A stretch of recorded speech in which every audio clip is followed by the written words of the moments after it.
I'll be starting here. Okay, good afternoon. We're back. I just mentioned that we have a change. Professor Brito Cruz, where is he? There.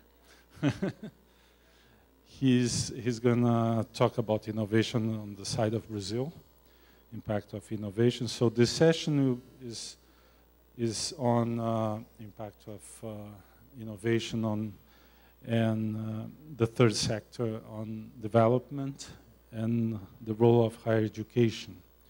So, and we have a guest here from the British Council, Mr. John Bramwell. He's a experienced manager in the field of international higher education. He has a background of over 20 years experience in senior management in higher education in the UK, followed by international education career, including establishing centers of higher education for governments in key developing systems, in Oman, Kazakhstan, Libya. Currently, he's the Director of Education for the Americas of the British Council, which covers higher education, vocational education, school science, society, and governance across North and South America. And he's currently based in São Paulo. So thank you, be welcome to help us with this session. It's my pleasure, thank you very much. I'm not sure, because I wasn't here, of the format for the session in terms of whether the speakers all come up here and I bring them in. Each one in turn. Okay, okay. I'll have a discussion after that. That's fine. Thank you very much indeed. And thank you very much for inviting me to have the honor of chairing this particular session. The third mission of universities gets to the heart of what universities are for. If you look at the population of universities in terms of the numbers of students across the BRIC economies, it looks impressive. You know, we may say there are 30 to 40 million students studying at BRIC universities at least. We're quite proud that we get from 15 or 20 or 25% contribution in universities, enrollment rates from the population, from the 18 to 24 population. And we may have 16 to 20,000 universities across the BRIC economies. But having 20% of the 18 to 24 population studying in a university means that 80% are not. And that's just the 18 to 24 population. If you look at the whole population, the whole of society in these countries, China and India are the most populous countries in the world. The total populations that the universities are trying to serve is something in the region of about 8 to 9 billion people. So the numbers of students who are studying at university is a very, very small proportion of the people in that country. So the universities will not serve the country simply by allowing people the honor of being a student. The universities must therefore reach back into the culture of their country. It must be back to the community. It must be back to the industry. It must somehow feed the country, its knowledge economy and its growth outside of the walls of the university, because inside of the walls of the university is a restricted elite area. Simply on numbers, it is an elite area. This session on the third mission, therefore, seeks to exploit and explore those areas of activity that the universities stretch out away from teaching and away from research and back into the community. It's a huge challenge. If university students are less than half of 1% of the population in which they serve, how can the university reach back into that community? How can it be of value and of purpose? So this gets to the heart, I think, for me, of what universities are for. It's very easy to think of them about teaching and about research. That's an internal debate about the value of universities. What we do as universities to the community and to industry is where we will really add value. And I'm delighted, therefore, that we have a strong set of speakers who will talk to us this afternoon and help us to debate these issues and to sort out our thinking and perhaps help the thinking of others who follow us. The first speaker this afternoon is Zhao Chai, who's a university lecturer and adjunct professor at the Higher Education Group at the School of Management at the University of Tampere in Finland. He's also the research coordinator of the Chinese Education Research and Exchange Center at the University of Tampere. And his main research areas are higher education policy and management, institutional theory, internationalization of higher education, and it says in brackets, employability of international graduates and education export. I'm sure he may give us more information on that when he speaks. And the transformation of higher education in innovation systems.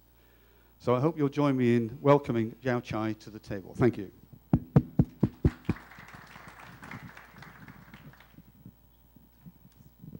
Okay, thank you so much.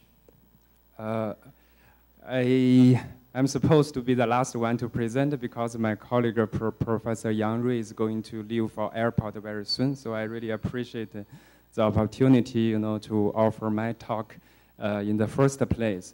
And actually, I'm not making the contribution on this topic to the book. Instead, it's a Professor Mok from Hong Kong Institute of Education, but he cannot make the trip.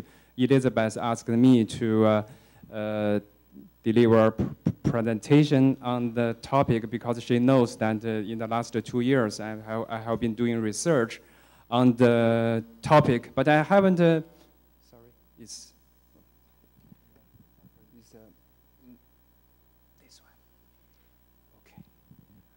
one. Okay, I try to, put something based on my recent studies and just to provide you a very preliminary and rough picture of Chinese economic changes and especially the context for building an innovation system, and also discuss the role of universities in the economic transformation and what are the challenges.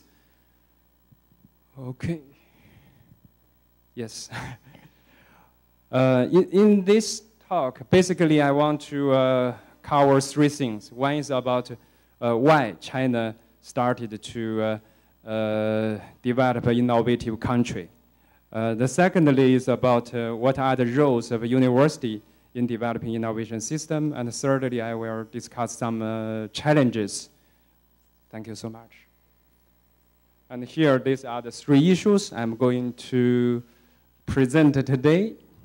And first, let's I would like to, start with some economic situations of China, and this can explain why China needs a new strategy, to change the approaches to keep economic growth. And in a more concrete term, Chinese policy has clearly set the goal that China is going to be an innovative country by 2020. When we talk about the Chinese economy, I think many of those might already know this, that there are 3 drives basically for the Chinese economic growth in the past 3 decades. And one is domestic consumption, the second is investment, the third is export. But these drivers worked very well in the last 30 years, but now China faced the challenges, and it seems all these drivers, have some problems in one way or another. So there's needs for qualitative changes behind the drivers. So briefly about the 3 drivers. So for the consumption, is dominated by a real estate business, and the other consumptions is great in short. And if we calculate the shares in the GDP, in general is account 1/3 of the GDP. And this is not very healthy from the economic perspective. For example, in many other countries, the figure may be already 60% or something. For example, in Finland, it's over 60%. And the second is about the investment. In China, China has 2 types of investment. One is a foreign direct investment, and one attractiveness in the past decades is mainly because of the low labor cost. So many foreign companies come there to set up factories. But now we have the challenge because the salaries in China are rising very rapidly. So China is losing the advantage. And for the governmental investment is also important. For example, let's take an example of the economic crisis in 2008, and to help China to keep the economic growth, and China invested 400 billion euros. You know, this is according to the currency rate in 2009. So this is this huge amount of money, you know, was invested in basically in the infrastructure construction. So China continued to keep the economic growth, but to a large extent based on the governmental investment. And for the export, you know, is mainly based on the expansion of low-wage manufacturing, which relies on imported equipment and technologies from the Western countries, basically. And now, because the Chinese yuan, you know, the value is increasing, so there are also, you know, a challenge for the Chinese export industry, and many export companies have already gone bankrupt during the last few years. Let's put it in a more concrete way. Let's compare the GDP growth before the economic crisis and after. So in 2007, GDP growth in China is 11%.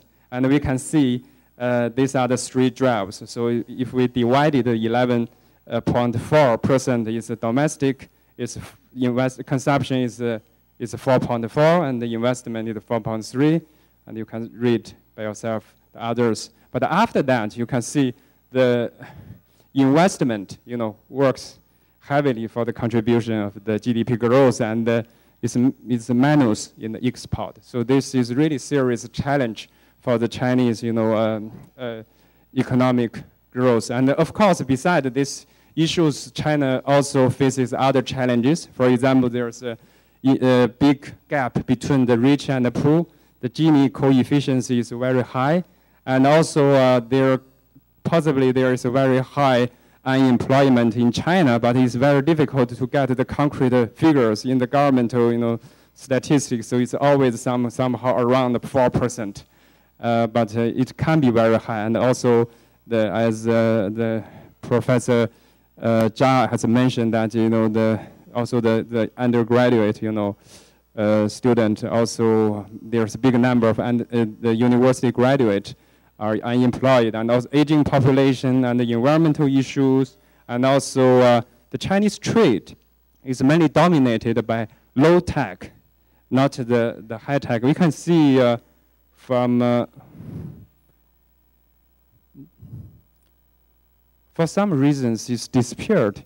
They're supposed to be a figure, and is based on the OECD's. You know, you can see the OECD, but but it's about the trade balance. You know, on the upper side is about the export, and the lower side is lower part is about import. So it's clearly demonstrated that in the export, so it's mainly low tech, and China import quite a lot of high tech, you know, products, and there's a very big contrast to some other countries like the United States and Japan.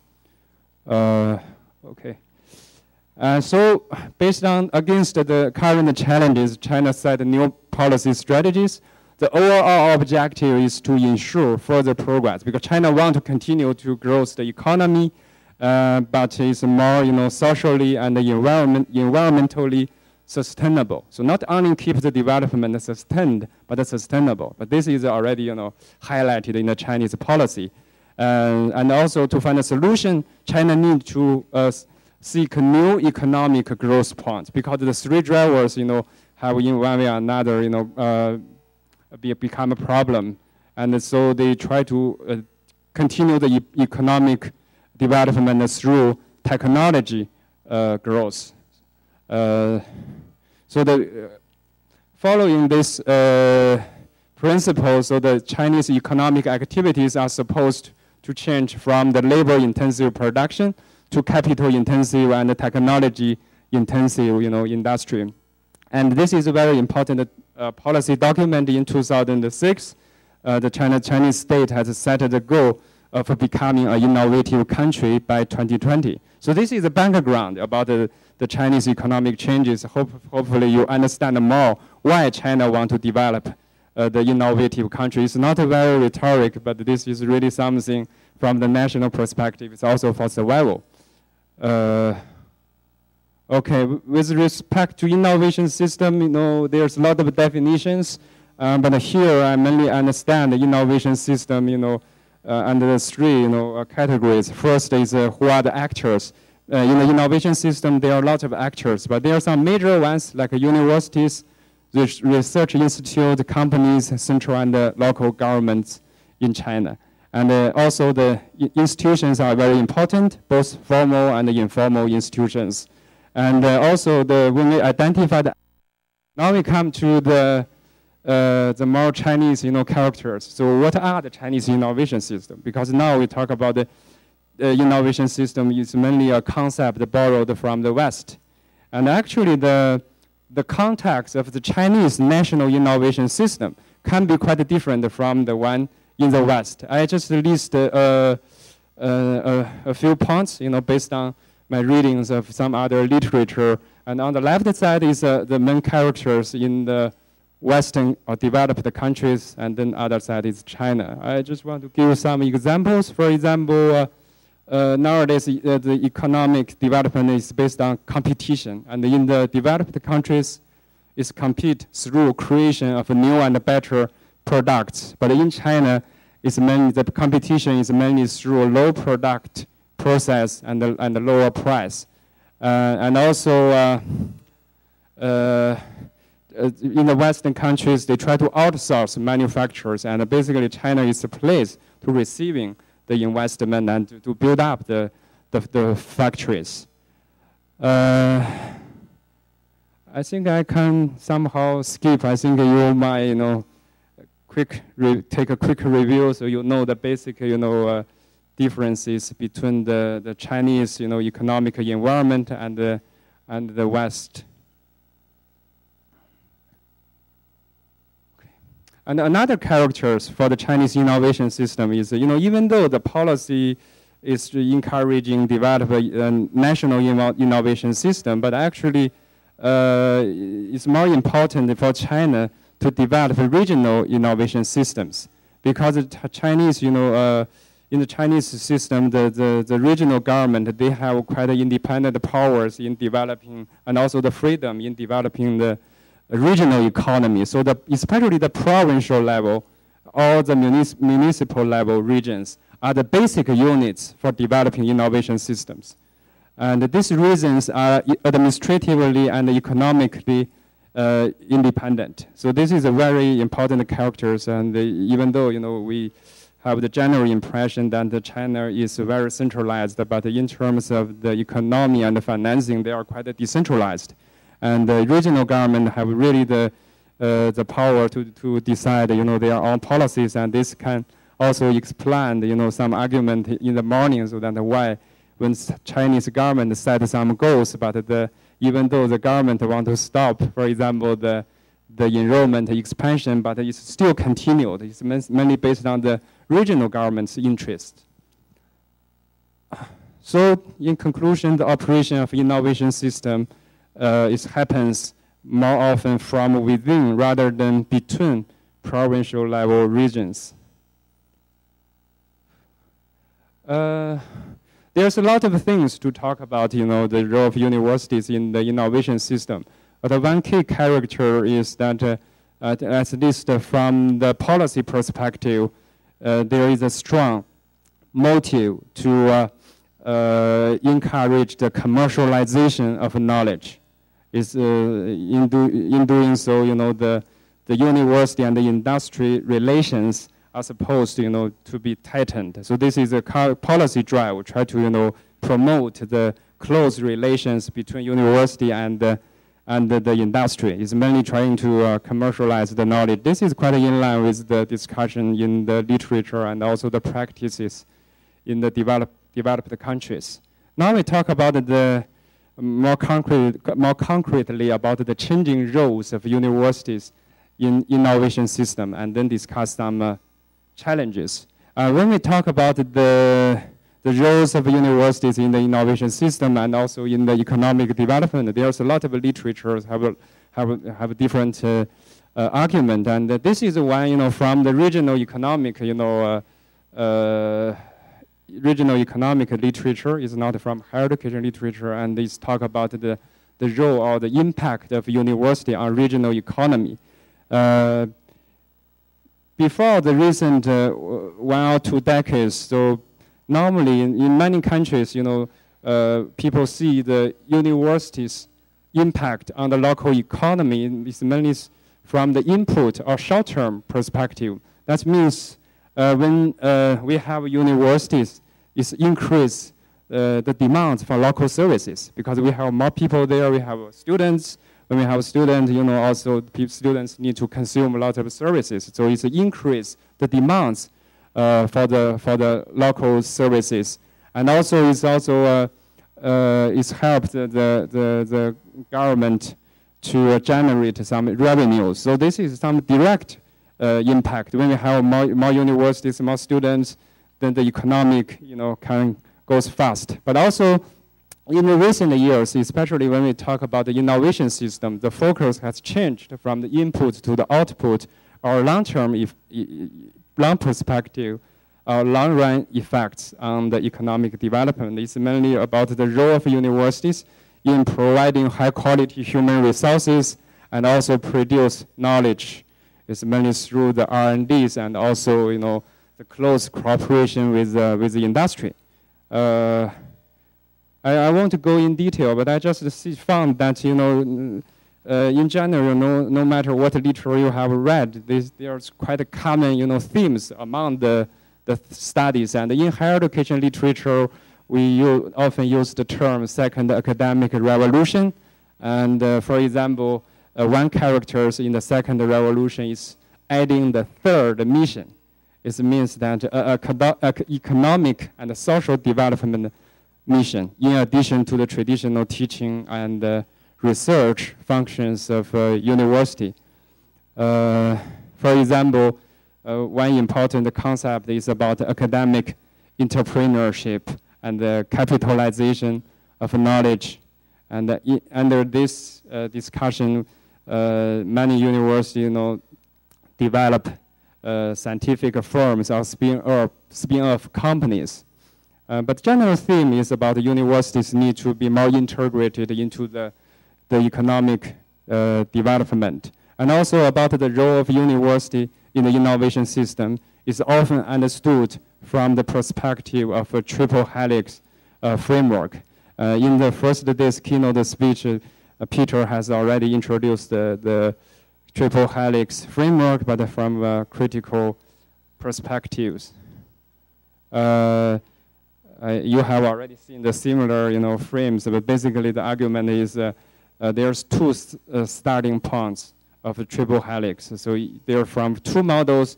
One's from the statist model, for example, in Soviet Union and China and even France.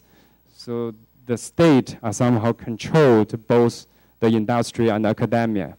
And in another model, is typical examples in the United States. The 3 sectors are quite isolated from each other. And this is the ideal model. So their tendency is to move towards the overlapping model. I do not want, to discuss or criticize the model, but I just want to review. These are the, current discussions, and also, this model has heavily influenced not only researchers, but also the policymakers. It seems that there is a common tendency, the policymakers in different countries, they are thinking in this way and trying to reform the structure following the triple helix model. So it's very relevant for us when understand the role of universities in the innovation system, and also to understand the policy changes. I want to just highlight one point is here, no matter we read, the academic, studies or, reviewing Chinese policies, all emphasize the close cooperation and active interactions between university and the industry.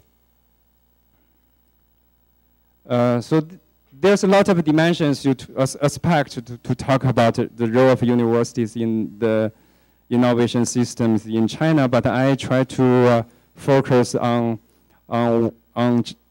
one very important issue is about the university and the industry cooperation, and especially the challenges, and how the Chinese industry and the university cooperation is different from the one in the other countries. In general, I already have the conclusion. The cooperation between universities and industries is weak. And for three regions, we can look at it from the three perspectives. One is institutional, one is the environmental perspective. The other is looking from the university side, and the third one is the company's perspective. By environment, I mean institutional environment. Because in China, then, if we talk about the university and the industry cooperation, we need the enterprises. They can, there is a good environment to help, the industries to absorb the university's, research and knowledge. So it can facilitate, the transfer. But in general, the legal or institutional environment is not, mature yet to help this kind of transfer. For example, when we transfer the knowledge, we really need to have the intellectual property protection, and this legal system and also the people's concepts still in the development stage, and also it's related to the contract laws and some other issues. So basically, the environment, the institutional environment for promoting the technology transfer is still in the development stage. And from the university side, China has more than 2,000 higher education institutions. They are universities and the colleges. And in addition to the higher education university, there's also many research institutes. They are separated from the university. This can be different from some other countries. But within the higher education sector, relatively, the research university are quite, the number of the research universities are quite small. Even though in China we have 985, universities, and also the 211 university, especially the 985 university are supposed to be the research university, but still most of the universities are teaching oriented. And from the university side, they also have a weak motivation to do cooperation with the industry. For example, the faculties, some of the faculties, they are quite critical of devoting too much time and energy to establishing or managing business-related activities. It's against their traditional value. They do not like this kind of activities. And the third mission is not considered as a key task of university. They are still not the key issues. Many people believe this should not be the key missions of the university. And when we talk about the relations, universities on the one side, and we also need to see from the company's perspective. And in China, basically we have 4 types of companies: the state-owned companies, private companies, and foreign companies. If you look at the state-owned companies, they have normally, they have limited investment in the knowledge generation. Now, I think state company, they are quite big. They do not, maybe they do not have strong intentions to invest the knowledge because there are already some monopolies. They can easily make a business. And from private companies, they have the motivation really to improve their technologies, because when we talk about the economic structural changes, so the low-tech, technology period is gone. So many companies, they want to have more advanced technologies. But the problem for the private companies, they have little access to investment capital. They want to do things, but they do not have money. So there's some problem also here. And for the foreign companies, they have money, and also they have more mature thinking in developing, R&D. But the point is, many foreign companies come to China, they just for the market or for manufacturing, for production, and they have their R&D at home. So this is something, also quite interesting. Even many, high-tech companies move to China, but they cannot really join the technology transfer in the Chinese context. So if according to this understanding, that it's very difficult for any type of companies to develop this kind of healthy relations, or to or develop some kind of models for the technology transfer from university to companies, or even they have some common investment, because this character, so you can see, it's not easy. And this is quite different from many European countries. And companies also have the motivation problems. For example, there are some studies, I have quoted, and one of the studies is based on the interview of companies. They have found that most of companies, even though regardless of the challenges we have mentioned before, still many companies, if they want to do R&D, they do by themselves. They do have some R&D corporations, but only account for a small portion of the overall R&D activities. And of course, there are big variations between the companies, because the companies are not only categorized under the three lines, but they are also diversified by some other criteria. So this is my conclusion, because there are several ways for commercialize knowledge, either through patent and license, and also direct cooperation with enterprises through contract, or set up in spin-off enterprises. And in China, the basic model for realized technology transfer is here. It's a university-run enterprises. So the university will organize a company and become the owner of the company. So let's, in the Chinese context, we also need to somehow make a distinction between the spin-off and the university-run companies. And while establishing spin-off formation is the interplay of academic entrepreneurs, patent organizations, and venture investors in Western countries, because this is spin-off is a very Western, based concept. And in China, it's more relevant to use the university-run enterprises instead of to play between these three actors. In the university-run enterprises, they have all the three roles at once. So because it's difficult to transfer the knowledge from the university to the company, and the university also feel that they have really good knowledge, so they just do by themselves. We have set up a company, we have research, and we have production. We can also sell to the market. So the university itself, they realized the technology transfer inside their own circles. So this is quite a unique Chinese way of doing technology transfer. Of course, this is not good way in the long run, and also luckily, we see that the new education policy, especially the project 2011, is mainly based on the President Hu Jintao's speech in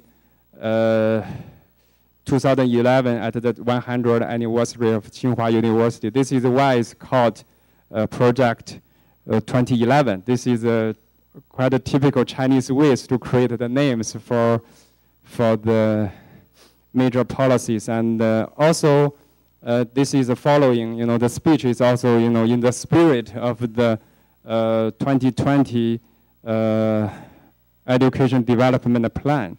It's aimed to achieve, basically there are some policy goals. I try to make a summary. It aims to achieve innovation by collaborative efforts among universities, research institutions, industries, and the government. So this new policy is trying to put all the elements together, also through some funding tools, because there must be some more, regulated, approaches to put the different elements together. I don't want to go deep in this complicated figure, but here is university-run enterprises. So after the policy, so it can be, possible the direction can be changed from the technology transfer dominated only by the university-run enterprises, but also to some other models. For example, develop some joint research centers, have cooperation with companies in applying research funding, etc. Yeah, I have some final reflections. Developing innovation system. In this study, I have made some analysis from very technical perspective. So, but developing innovation system is not only about knowledge production and technology upgrading, but also is a matter of institutional change. The success of Chinese developing innovation system is heavily dependent on Chinese legal and cultural context.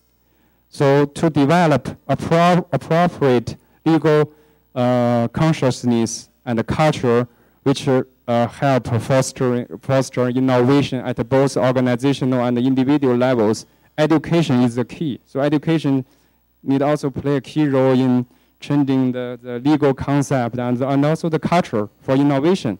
And universities also should take the responsibilities to cultivate scientific spirit.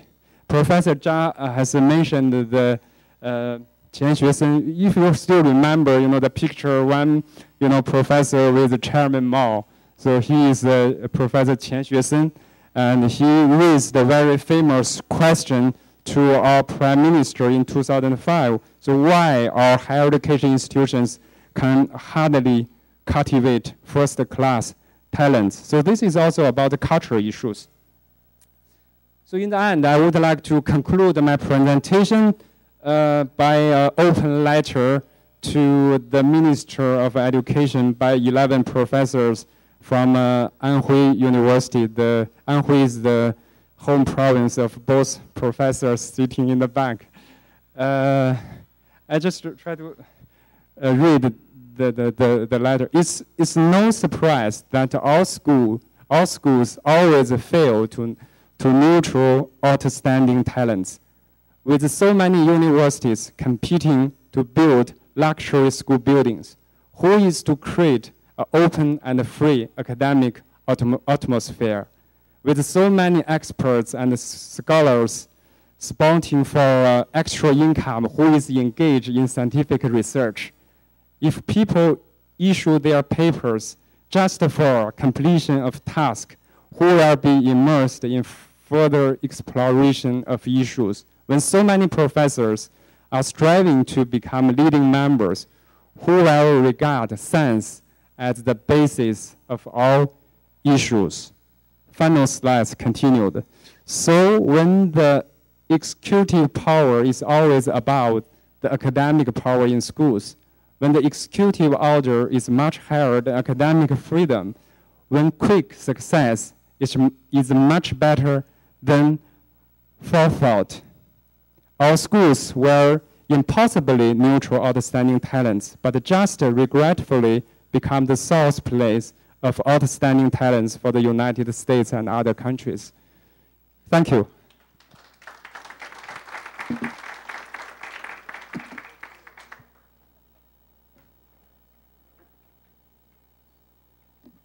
Thank you very Hello. Thank you very, very much indeed. That was a very interesting and thoughtful presentation. I hope you've all made detailed notes of the open letter at the end. I expect you to be able to answer all those questions. A very useful introduction, the drivers for economic change, the drivers for knowledge economy in China, and the problems of university and industry interaction, why that's not working, your view of how that might be resolved, and a series of questions that illustrate, I think, very well the problems that China is currently facing as potentially a source of short-termism for other countries to take advantage of without actually nurturing its own scientific base and its own roots for further study and further knowledge economy in depth. A very interesting presentation, and thank you for that. I'm delighted then to introduce our second speaker, who thought he was going to be the third speaker, so I'm actually going to give him time. If I read his biography slowly, he'll have time to sort his slides out.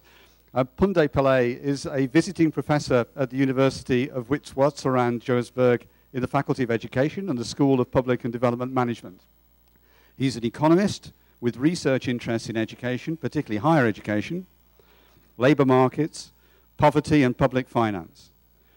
Previous positions include being a senior economist at RTI International, executive director of the Xinjiang Centre of Research and Development, a not-for-profit research agency in Pretoria, the head of the Policy Unit, Office of the President, South Africa, and Director, Financial and Fiscal Commission, South Africa.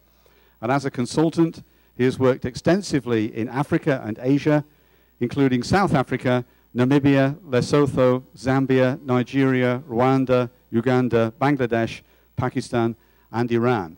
That's quite a CV, and I'm delighted, therefore, to introduce him to the group. How are we getting on? Are you getting on very well?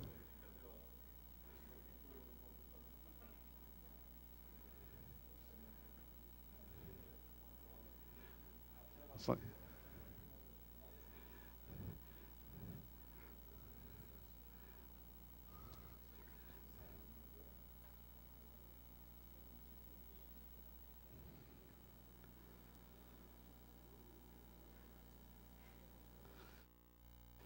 Okay, ladies and gentlemen, please welcome Punde Pillay. Thank you very much. As an economist, I'm very sensitive to the law of diminishing returns, particularly when it comes to attention span. I'm aware that it's the second afternoon of the conference,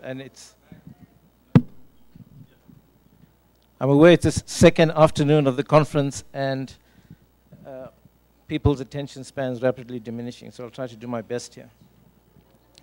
I am going to focus on research and innovation almost exclusively and say very little about the so-called third mission. I want to say two things before I start. The first is that South Africa is the newest and smallest of the BRICS countries, but often it behaves like it has the most intractable problems compared to all the other countries. The second is that as South Africans, we are quite obsessed with race, and so the issue of race and racial terminology will come up quite often in the presentation. So I won't apologize for our obsession with race because it has a long history, but I will apologize for the continual use of racial terminology because some people might be uncomfortable with it. I'm going to focus on the issues of the relative importance of research in South Africa vis-a-vis teaching and learning from a development perspective. Essentially, I'm asking what is the relative importance of research and innovation vis-a-vis the socio-economic context in South Africa, which is one of very high levels of economic and other forms of inequality and of high levels of unemployment.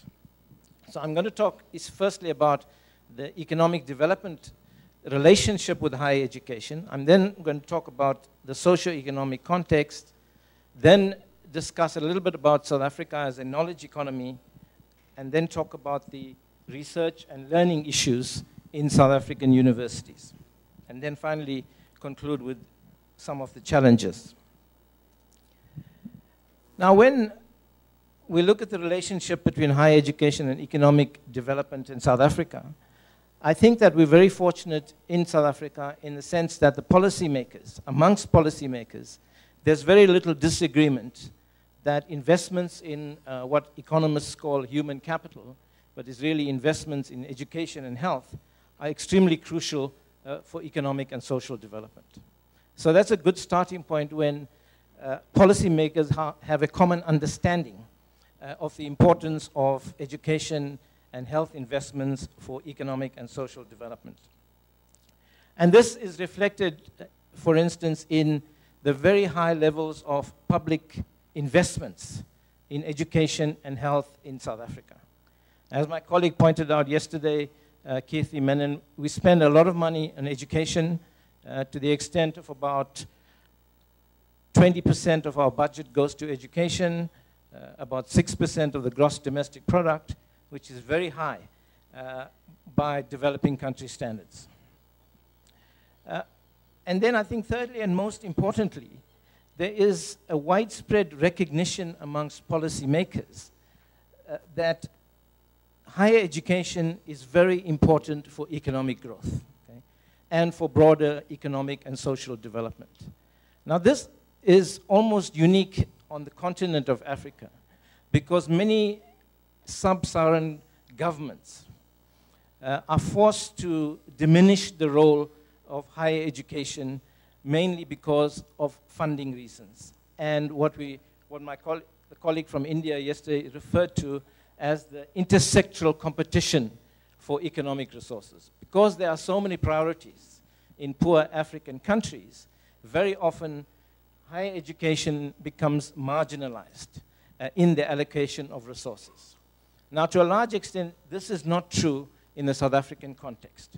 Now, although my colleague yesterday spoke about declining resources for higher education in South Africa, in the African context, we still spend significantly high amounts of money on higher education in terms of the public sector. What we often don't raise are questions about how that money is spent in terms of its outputs and its outcomes, particularly relating to questions of efficiency and effectiveness of resource allocation.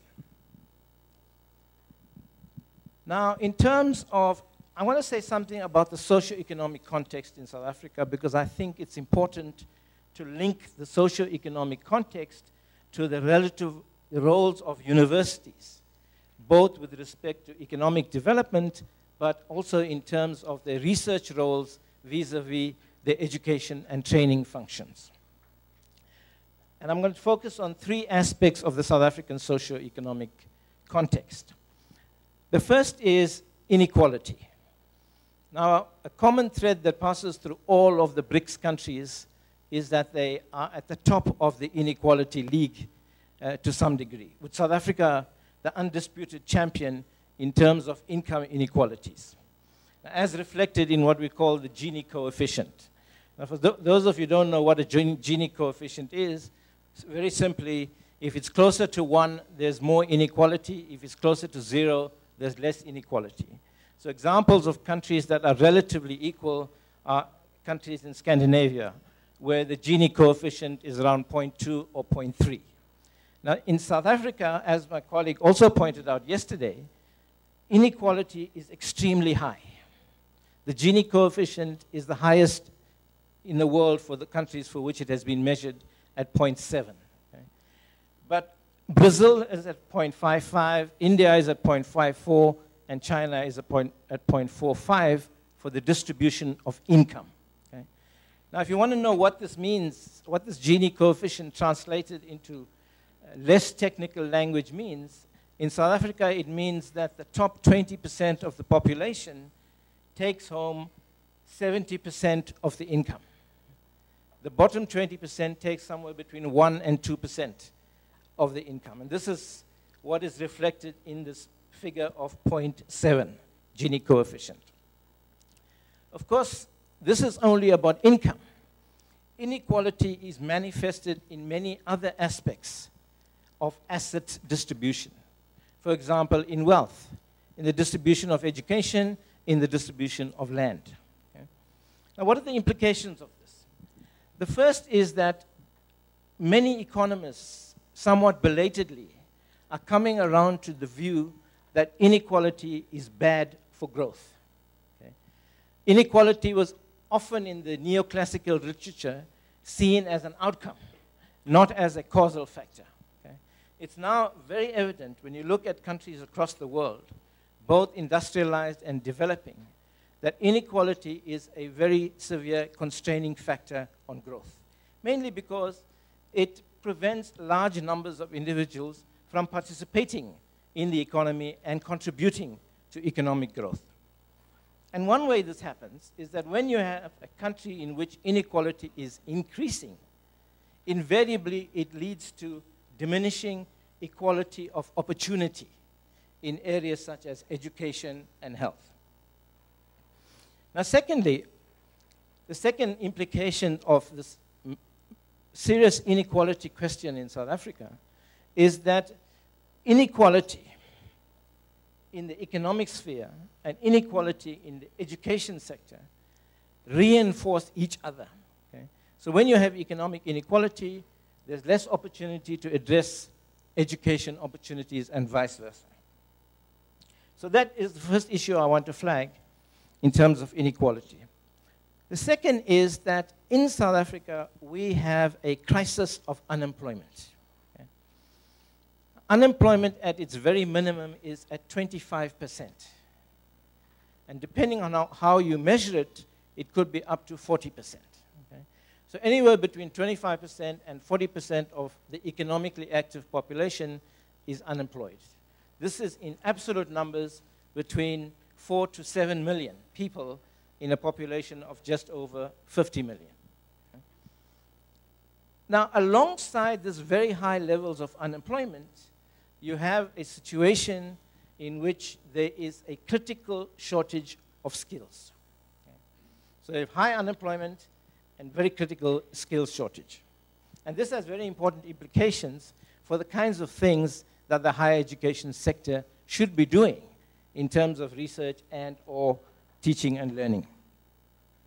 The third issue I want to make here, and the final point I want to address in this section, is that the South African economy is a dualistic one, right? In the sense that there is a segment of the economy which is almost equivalent to what you would find in industrialized countries, the so-called first economy or the first world economy. Very highly skill-based and knowledge-based. Coexisting with this first world economy is an underdeveloped third world economy. Okay? The other point that one wants to make, which is an historical thing, is that this economy is still under the control of the white minority. So although you have the majority elected government, so the majority is controlling political power, the white minority is still controlling large segments of the developed segments of the economy. Now, in the Hirana project that Peter and others have referred to, I developed some what I called preconditions. What are the preconditions that you need to have for an effective relationship between higher education and economic development? And these are some of them. The first is, and I want to take this off against the South African situation. You need to have, as many countries in the North have, and many countries in Asia, particularly in Southeast Asia have, it's a fundamental condition for economic development is you need to have qualitative and quantitative improvements in schooling. You can only build higher education on a very sound schooling base. In South Africa, we've done extremely well in terms of quantitative expansion of the system, very poorly in terms of qualitative improvements in schooling. Secondly, you need to have an effective relationship between education planning on the one hand and economic planning on the other. And I'm very pleased to say, particularly as I asked the other colleagues this question earlier, is that South Africa is making very significant progress in this area in bringing together a closer synthesis between what is happening in the economy and what should happen in the education, particularly the higher education sector. Many countries, thirdly, many countries that have succeeded in having a very successful interface between higher education and economic development, the role of the state has been fundamental, okay? In terms of funding the system, in terms of providing funding for research and development, in terms of stimulating productive relationships with the private sector, and so on. And again, South Africa has done very well here. As I said in the early introduction, in terms of funding, we spend a lot of money on education and higher education. Thirdly, as Peter has said in his speeches, the notion of a pact, partnerships between the various important segments of the society. Now, we've had pacts in South Africa between the private sector, the organized labor, and government, but I regret to say these have not been very effective in terms of moving segments of the economy or segments of the education sector forward. And then, well, I lost count of the numbers, but we also need to have institutional differentiation. In other words, all institutions should not be doing the same thing. And I'll come back just now and talk a little bit more about that. And then finally, in this dichotomy between the higher education and the economy, you need to ensure that the higher education system is what economists call, you need it to be externally efficient. In other words, the education system must be producing the kinds of graduates that the economy needs, although that is not the only function of the higher education system. Now, how does the country perform in terms of research and knowledge? Okay? And I've used one set of indicators here, and that is what is called the Global Innovation Index. Now, South Africa does very well here in terms of the continent and in terms of its status as an upper middle income country. Now, the Global Innovation Index measures how well you do in terms of your education system and your outputs in terms of knowledge-endowed products and services. Now, if you look at I just looked at 3 countries there in the developing context. Now, Mauritius, which, if you stretch it a bit, we do include it in Africa, ranks 49 out of 141 countries. South Africa is at 54, which is the highest in sub-Saharan Africa, defined strictly in a geographical term, and Kenya, which is another big economy in sub-Saharan Africa, ranks at 96. Switzerland is at number 1, Sweden number 2, Singapore number 3. It seems like if your country starts with S, except in the case of South Africa, you can expect to do well. Okay. Now, that's for innovation as a whole in terms of international rankings. In terms of outputs, what does the South African economy produce in terms of knowledge and technology outputs? We rank very highly, even higher than Mauritius, at 61. So in other words, given our status as an upper middle income country, in terms of our knowledge outputs, we're producing at a very high level in terms of the country as a whole. And the same goes for what we might call employment in knowledge-intensive services, where South Africa ranks at 55, and almost a quarter of those who have jobs are working in what we might call knowledge-intensive services. Okay? And again, Singapore is number 1, and Peter will be pleased to know that Netherlands is number 2. Okay? Now, that is the kind of situation in the country as a whole in terms of the knowledge production and the knowledge economy. Of course, within the country, there are significant differences in terms of who's producing the knowledge and who's benefiting from the knowledge. Okay? Now, again, South African universities as a whole, in terms of research outputs, compare very favorably with the rest of the African continent. However, within the country, there's a very huge divergence in research capacity and output between what I would refer to as the historically white universities and the historically black universities. Okay, we're quite unique in designing these terms. Nobody else has ever got a term like historically white and historically black. But the reason we use it is that technically there's no white and black universities in the new democratic era. But there are institutions that used to be white universities, and that's what we'd call historically white. Now, if you look at research output and compare what is happening at the historically white institutions and the historically black, the former accounts for an overwhelming proportion of research output.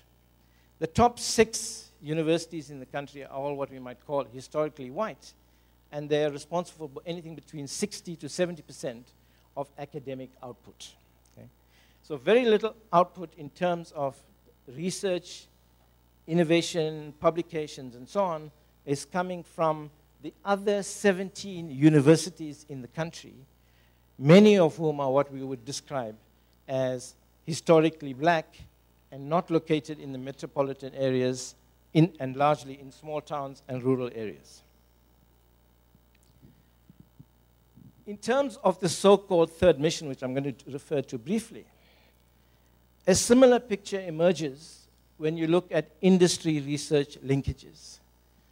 And again, industry research linkages as a whole are relatively limited, but where they do occur, often they seem to be, again, dominated by academics and researchers from the historically white universities. In terms of industry research itself, it's limited for the country as a whole, and I'll talk about why that is. It's limited because the nature of the South African economy has been historically linked to Europe and the United States.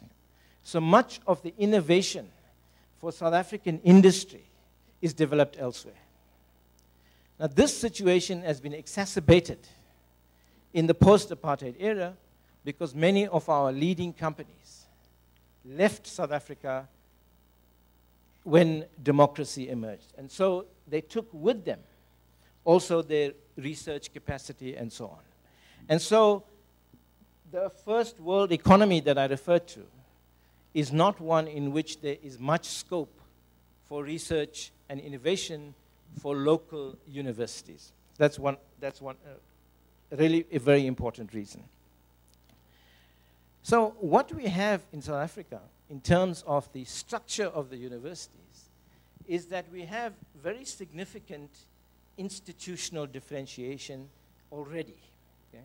Because you have the top 6, 7, 8 universities that are very close to being world-class research universities. Okay? And then you have the others which are essentially teaching universities, but also attempting to undertake research, but not very successfully. So you already have what should be an ideal institutional differentiation, where not every institution is doing everything. Okay? So you have the research universities, you have the teaching universities. Now, this is quite weird because it's politically difficult to accept, because this institutional differentiation is structured along racial lines. So the top 6, 7 universities are dominated by white researchers. Okay? And so that is politically a very difficult thing for policymakers to accept, particularly when you have a situation, because of this critical skills shortage that I referred to, is that there are not many talented young black researchers going into academia and or research. Because there is such a huge premium on skills in South Africa, that where a black graduate invariably chooses the private sector as his or her first option, because of the huge premium that is being paid for very limited skills. So this is a dilemma that South Africa faces in terms of this institutional differentiation notion. We've arrived at what should be an ideal differentiation, but it raises some important political challenges. Now, what about the nature of university research in South Africa? Now, during the apartheid period, research was geared to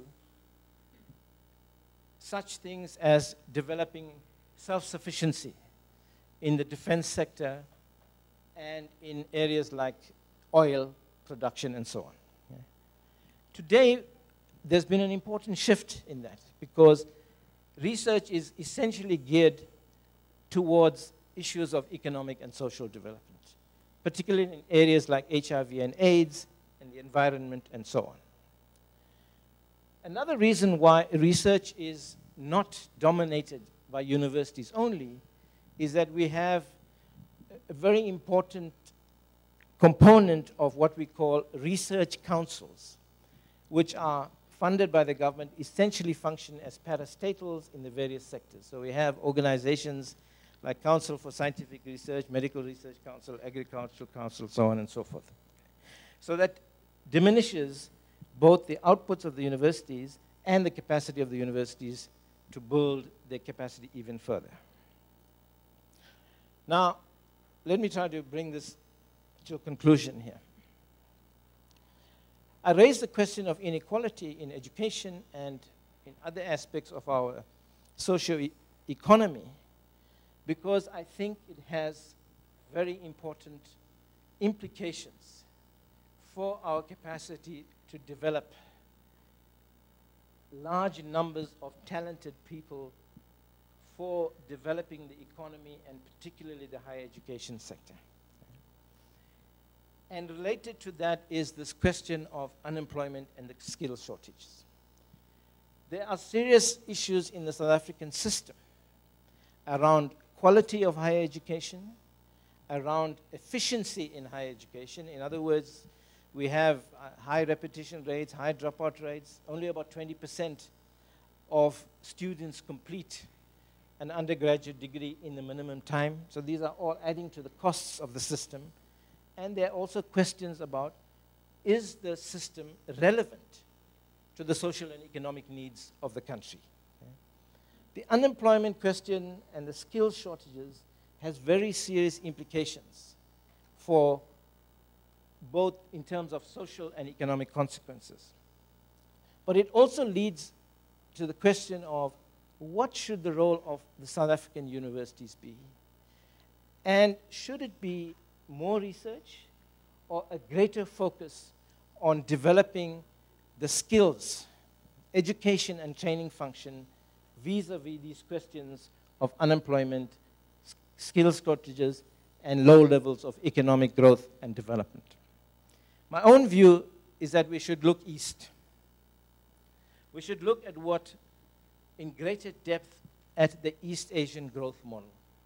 Because in essence, that model is defined by equity, it's defined by extremely high levels of investment in quality education, and of course, we've seen what levels of growth and development can emerge from that model. And if you look at the South Korean model, for instance, the South Korean university or higher education research model focused almost entirely for its period of, that period when it had this extremely high rates of growth and development on its education and training function.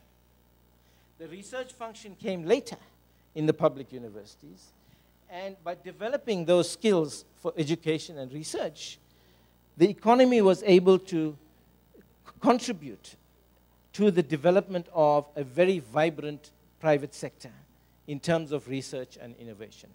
So I have a bias in the sense that in the South African context, I think we've reached a point where we are doing very well in terms of research given the size of our country and its population. We need to focus much more on the education and training function to raise the skills levels, to reduce the wastage of our human potential. Thank you.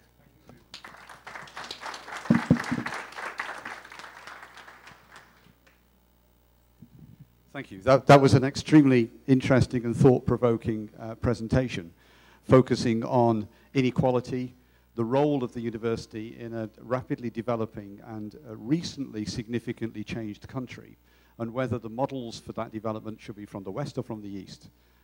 Looking at a country which has 20% of its income being taken by 70% of the population, where the top 6 universities are producing 70% of the academic output. I mean, it's quite a significant picture that you've been able to paint for us, and thank you very much indeed for that very helpful presentation. Our final speaker in this session this afternoon is Carlos Henrique de Brito Cruz. From April 2002 to April 2005, he was the rector of the State University of Campinas, Unicamp, and since 2005, Brito Cruz is the president of the Technology and Competitiveness Council of the Sao Paulo Federation of Industry, Fiesp. In 2010, Brito Cruz was a member of the 12-member special committee formed by the Inter-Academy Council at the request of the United Nations Secretary-General to review the procedures of IPCC. And since 2005, he's been the scientific director of the Sao Paulo Research Foundation, FAPESP, which is one of the main research funding agencies in Brazil. Besides supporting research in all fields, he organized broad research special programs in bioenergy and global climate change. So we have to blame you for the weather today, I guess. Fostering research on these fields through calls for proposals and obtaining industry and foreign agency collaborations and co-funding. Brito Cruz is a member of the Brazilian Academy of Sciences. Ladies and gentlemen, Carlos Henrico de Brito Cruz. Thank you. The theme of this research and the third mission. I organized the talk such that I'll go briefly over some concepts just to make sure what we are talking about and what we are not talking about. And then I'll show you something about an important fact about Brazil, which is the fact that it's a very heterogeneous country. So many times when you use the sentence, in Brazil, something, whatever, you're not talking about anything, because there's no average. It makes no sense most of the time. And then I'll mention to you, just to bring some concreteness to what we are discussing, how is university industry joint research done? What happens? What kind of research happens there? And then I'll finish with some challenges for the state of São Paulo and for Brazil. So just to make sure we are talking about what we think we are talking about, the three missions, the first one would be education, the second one would be the creation of knowledge through research, and the third mission would be community engagement based on research or education. So those two things are relevant for community engagement. I will talk here more about the engagement which stems from research and not the engagement which stems from education. For two reasons. I know more about research, and it's very difficult to obtain the information and the data about how the students impact society. It would be nice to have more data on that, but there's not too much.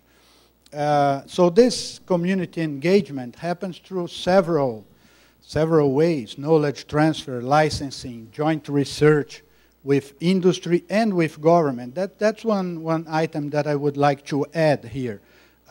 University engagement with society doesn't happen only through university-industry collaboration. It happens also a lot through university-government collaboration. And that is a relevant part, even when we talk about how research can contribute to the development of a region or a country. And also NGOs. There is consulting, there is policy making and evaluation. There are several aspects which relate to social and cultural life, especially in the regional side of the problem. And there is a lot related to the public understanding of science. So there are many, many ways in which universities impact development and impact society. For example, in Brazil, one of the most important ways through which any public university or most public universities impact society is a way which is rarely spoken of in discussions of this type. It's because the public universities in Brazil usually have the largest and the best hospitals in any regions of Brazil. And they operate those hospitals, and millions of people get decent health care because there is a university hospital somewhere in a city in Brazil, because there is a public university there that has a medical school. That is a huge value in terms of community engagement, right? So that's just an example of one of the important topics of which I'm not going to be talking about, but it is very, very relevant in the way the university system in Brazil is organized. When we talk about university-industry relations, I like this way of showing the several possibilities, which comes from one of those OECD publications about interactions, because it brings focus into the most important thing, which is the students. Most of the time when we discuss how university interacts with society, we talk about joint research projects and how universities invented the optical fiber or lasers or whatever, computers, things. But really, the most important impact that universities bring to society are the students they educate. Because those are impacts which are multiplied by thousands every year, because you graduate thousands of students every year. So you have to consider that there is this flow of graduates either to industry or to government. Then there is informal contacts within professional networks. Then there are conferences, specialized media. Then there are co-publications. Then there is the mobility of researchers. This is an item that happens very seldom in Brazil, but it's beginning to appear. The fact that researchers would work for industry for some time, then they would leave industry and become a professor in a university, and vice versa. A professor would become a researcher in a company, and that helps in connecting those two important organizations. Then in the, let's say, the visible part of the iceberg of those relations, you have research contracts, very visible. Every rector, every scientific director likes to talk about, well, we had 10 contracts last year, 100, so-and-so millions. Those are visible portions of the interaction. Licensing of technology. That is important, but doesn't happen too much. And that's one of the topics which in Brazil became kind of, it tends to mesmerize the universities. They all look for licensing opportunities and they miss many other opportunities that would be valuable because they are looking too much into licensing and into IP.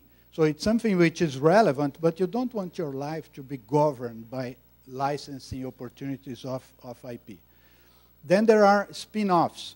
I believe that this is one of the most important impacts that universities will bring to society in their regions and in their nations. Also difficult to be measured.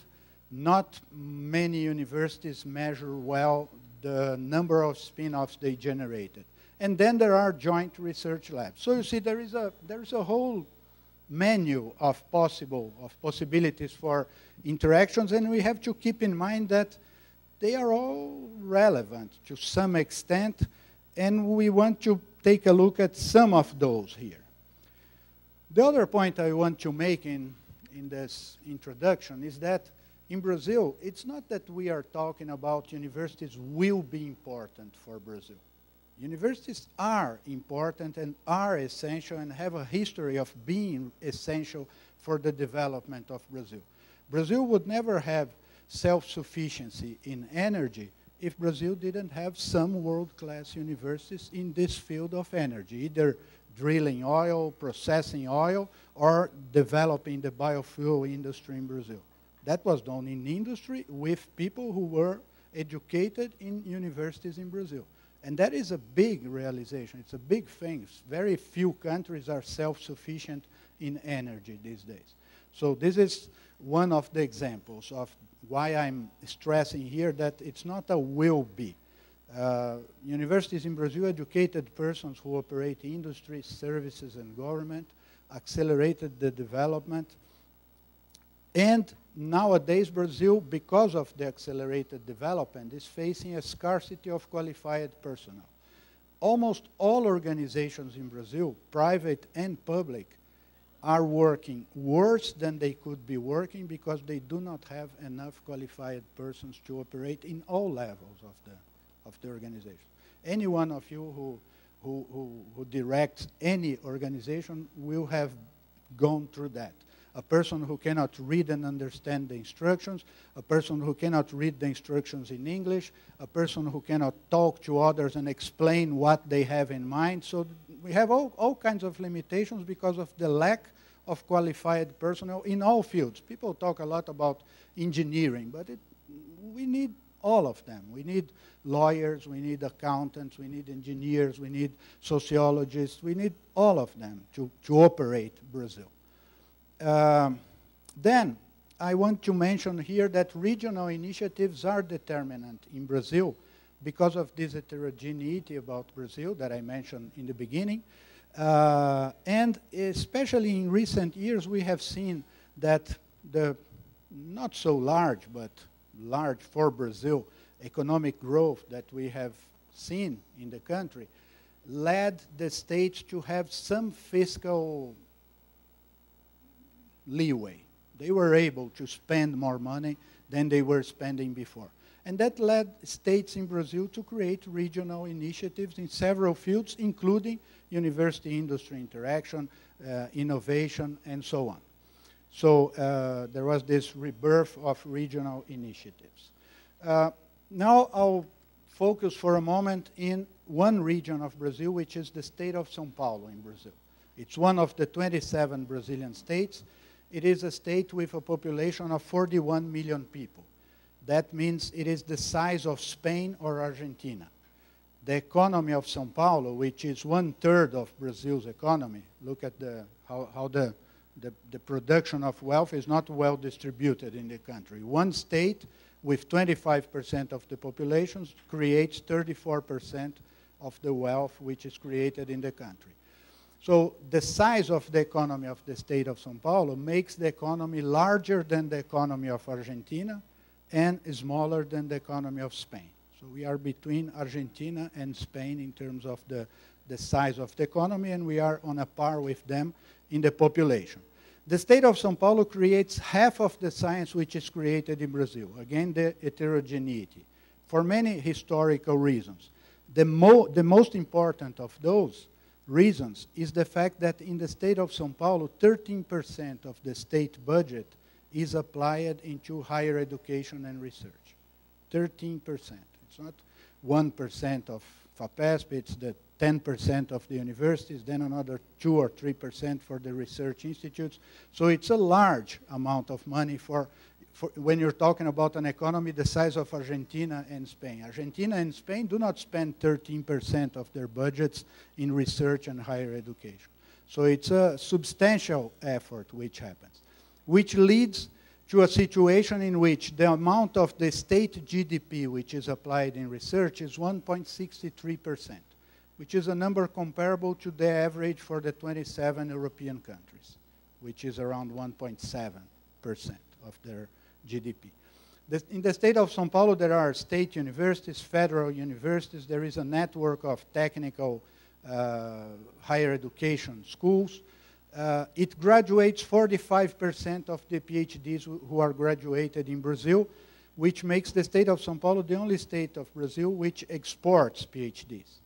People come here, they get a PhD, they go work somewhere else in Brazil. So that's just to give you an idea. And if you compare the size of the state's efforts in supporting research, that's state money. That's not industry money. That's not federal money. It's state money that goes into research. The state of São Paulo in 2010, this is data by the Ministry of Science and Technology, spent 5 billion reais. The second state was Rio de Janeiro, which spent 10 times less than that. And then Minas Gerais and Paraná, which are 23 times less than what São Paulo spent. So there is a huge difference in terms of valuing higher education, research, and creating innovation through those. Some of the institutions which are relevant in the state of São Paulo are in this table. The University of São Paulo has faculty of more than 5,000 professors. It accepts one candidate in every 12. And in 2011, they graduated 2,200 PhDs. The University of Campinas, 1,700 faculty, accepts one candidate in every 17 for its undergraduate courses. In 2010, graduated 800 PhDs. University of the State of São Paulo, 750. This is a private university, the Pontifical University of São Paulo, graduated 300 and some PhDs, and then some federal universities. Federal University of ABC. This I always have to explain when there are foreigners. It's not a university where they teach the ABC. It's a university which is in a region of the country which has one city which starts with an A, another which starts with a B, another which starts with a C. So we call it the Federal University of ABC, right? So it's a very a new and very important university, very, very good. They have some very original ideas there.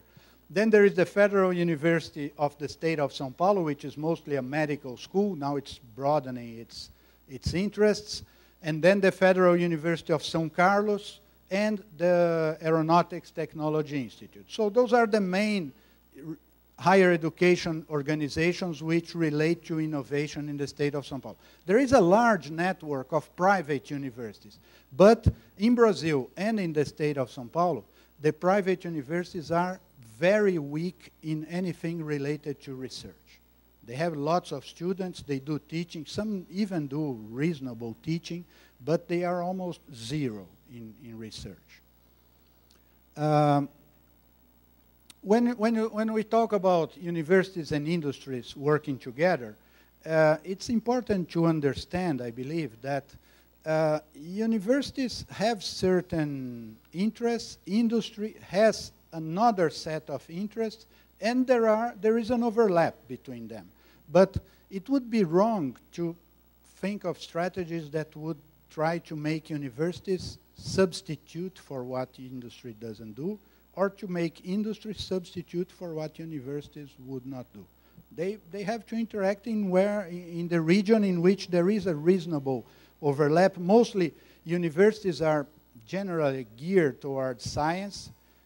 Industry is geared towards new technology, whatever way they can obtain new technology. It might be by doing research and development, it might be by guessing, it might be by reading the horoscope in the newspaper, whatever. They want new technology. They need new things tomorrow, different from the things they have today. So they are mostly based in old technology that generates new technology. And industry usually is the portion of society which creates wealth. They create jobs, they pay taxes. When universities create too many jobs, there are problems with the universities, right? So they have to be more efficient. So it's important to understand and to consider that there is a connection between universities and wealth which goes through other organizations. It's not the universities themselves that will do the role of industry or the role of government. Again, when you talk about relations between universities and industry, it's necessary to consider that in Brazil, there is a small number of researchers working in industry. And that is an important obstacle for the relations between universities and industry, because industries in Brazil overall, see, I'm saying that dangerous phrase, in Brazil, right? Industry in Brazil has a small number of persons who would be able to talk to people in the universities. It's usually nothing good happens when lawyers and accountants from industry talk with physicists and chemists and engineers at the universities. You need to have an engineer, a physicist, a chemist in industry to be able to develop a relation with an engineer, a physicist, a chemist in the university. They have to understand each other. If you have too few of those in industry, that's a limitation. In the state of São Paulo, we have a more equilibrated, more balanced distribution, which makes things a little easier because you have more of those persons in industry. In the state of São Paulo, the main restriction we face is that industry mostly is looking at incremental objectives. They are not looking at being international, world industries. They are looking at making maybe 0.1% more than what they were making the preceding year. So, and this is not very challenging to raise the interest of people in universities or students and so on. So that's one of the challenges that we have. I want to mention to you that at the São Paulo Research Foundation, we have a program in which we do exactly that. We look for opportunities to develop university-industry collaborations. And we have noticed that, especially in the last 5 years, we have a surge in demand, a surge in the number of opportunities. They are almost at the size that we cannot take care of all of those. And what we are doing is we are entering into agreements with companies. Those are some of the companies we have agreements with. And what we do is we publish a public call for proposals, and researchers in any university in the state of São Paulo, public or private, can submit a research proposal that will be co-funded by FAPESP and by the company. The selection is done, again, by FAPESP and by the company together. They send their scientists. Many times we use scientists from the companies as reviewers of the proposals. And not only the number of collaborations has been growing, but we have two important characteristics here which I want to mention. One of them, we started to have foreign companies, companies which do not have any research in Brazil, and they started to have this research because associating with FAPESP. That was the case for Microsoft Research. That was the case for Boeing, which should be somewhere here, I forgot. That was the case for Telefonica, and that was the case for Agilent. Those companies didn't have any research here. Now they do because they are doing that together with the São Paulo Research Foundation. And the second characteristic is that the quality of the collaboration has been growing and becoming more sophisticated, so that we are announcing this month 3 engineering research centers, 2 for bioenergy, which are being done together with BP Biofuels for 10 years research. So they're supposed to have a 10-year research plan, which has to be internationally competitive. And an engineering research center together with Peugeot Citroën for engines, for auto cycle engines powered by biofuels. So there is a growing slope in terms of quantity of opportunities and quality of opportunities which we are seeing. Some of them are, for example, researchers at several universities in São Paulo and in Brazil work together with Embraer in computational fluid dynamics. It's how to make a better plane by using advanced technology in computational fluid dynamics. So, for example, this plane that is being used all over the world has research done by researchers at Unicamp, at USP, at ITA, and by researchers at Embraer. This is one of the simulations they had about the plane before it was ready to be sold. We have research with companies which look into biofuel subjects. This is about the genome structure of Saccharomyces cerevisiae, which is used for bioethanol production. A very nice project with advanced results published in very good international journals, and 5 students were hired by the company to continue the research in the company's laboratory.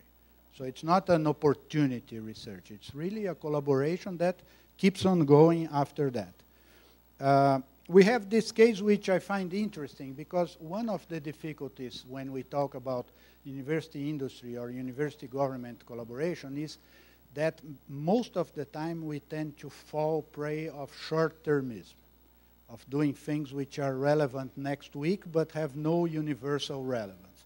And on the other hand, many times people tend to criticize university professors because they are doing research which nobody can understand. It's weird stuff. What's the use of that, and so on. And this was an interesting case that we had. This is a paper from 2001. It's about the unsteady heat conduction in 3D elliptical cylinders, in which Professor Yanagihara and one of his collaborators were working to study a 3D elliptical cylinder using the finite volume method applied to the transformed partial differential equation. It's one of those titles that you read and say, why is that they're spending public money with that, right? Many times we listen to that kind of questioning. So they were studying because they found interesting to study the elliptical cylinders. They were applying Fourier and Navier-Stokes heat conduction equations there and developing a computer method for doing that calculation. That's the kind of thing you do in a university, because when you do that, you educate your students. They work, they participate, they learn the technique, they learn which are the pitfalls, how to work with that kind of problem. However, 8 years after, Professor Yanagihara found out that he could use elliptical cylinders to model a human body.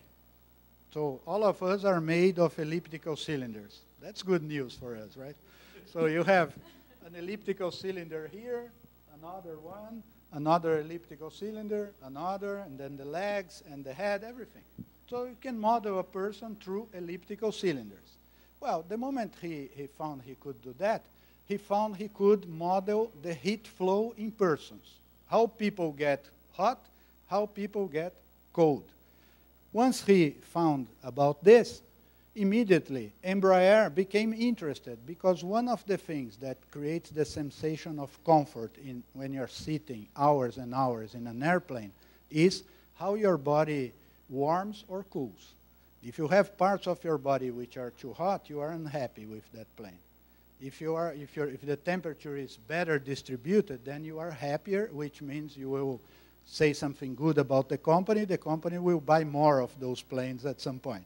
And since Embraer is the third largest aircraft manufacturer in the world, and they intend to keep on being that, they were happy to do that. We created together with them, FAPESP, Embraer, University of São Paulo, a research center for comfort engineering. They have an actual plane in the university. The plane is there. It came in a truck through the roads of São Paulo, right? So because there's no landing place in the University of São Paulo, so they brought it by truck. And you have the seats. The seats are instrumented with sensors and temperature measurements, and you measure the flow of air in the plane, because then you use the knowledge from the fluidodynamics. And then they can answer the question that all of us have when we sit on an airplane and somebody sneezes 3 seats away, right? We want to know if we are going to catch that or not. And that depends on how the air flows in the plane. And they have to design the flow of air so that whatever happens there, the air goes away quickly before going to other passengers. So that's what they do together with the University of São Paulo and co-funded by the São Paulo Research Foundation. Another case I want to show you, to mention a case of government interaction, is this nice, interesting result obtained by the Center of Metropolitan Study. This is an 11-year funding program that we have at FAPESP. They work in public policy research. So they are sociologists, political scientists, statisticians, and so on. And this is an interesting result in which you have, in the vertical axis, a measurement of the quality of public education in the left, public health in the right. And on the horizontal axis, going to the right, you are going to municipalities which are poorer. And to the left, the municipalities are richer. So what they did is they built this indicator for quality, and they found that public education in Brazil is much more dependent on the wealth of the municipality than public health, which means Brazil has things to learn with Brazil. Why is that Brazil can organize a public health system that is less dependent on wealth and cannot organize an education system that is as less dependent as the education system? So this is the kind of idea that government can use and can improve on that to advance. I'll jump through that, and I'll mention just this last one case here, which is interesting because it's rare. I've never seen that anywhere in the world. We have a research program on biodiversity. And the researchers on biodiversity, they study things. They study animals, plants, microorganisms in the state of São Paulo, how many there are, where they live, why the population is decreasing or increasing. Now there is a road, I was going to say lions. There are no lions in São Paulo. The onças, the jaguars, they cannot go through the highway to go from one part of the forest to the other, and so on. And so they learn about the ecology of the state of São Paulo. They learn about conservation. And the Secretary of the Environment for the state of São Paulo uses their results and writes decrees and resolutions and laws which start with considering the results obtained by the researchers of the Biota-FAPES program, the governor decrees that conservation in the region X of the state will be done. 1, 2, 3, 4. So it's legislation which is directly based in science. It's not guessed by the legislators. So this is a very interesting case of university-industry interaction that brings development, that brings better government, better governance. I want to mention that one of the, as I said in the beginning, one of the important ways in which universities interact with society is to the creation of companies. And this is a slide that shows the companies which were created by this university, the University of Campinas, in the last 25 years. There are 206. Some of those companies became large, some of those companies are small, some of those companies died. That happens to companies, right? But the point I want to make in showing this is that this is a challenge for Brazil because very few universities worry about this kind of indicator.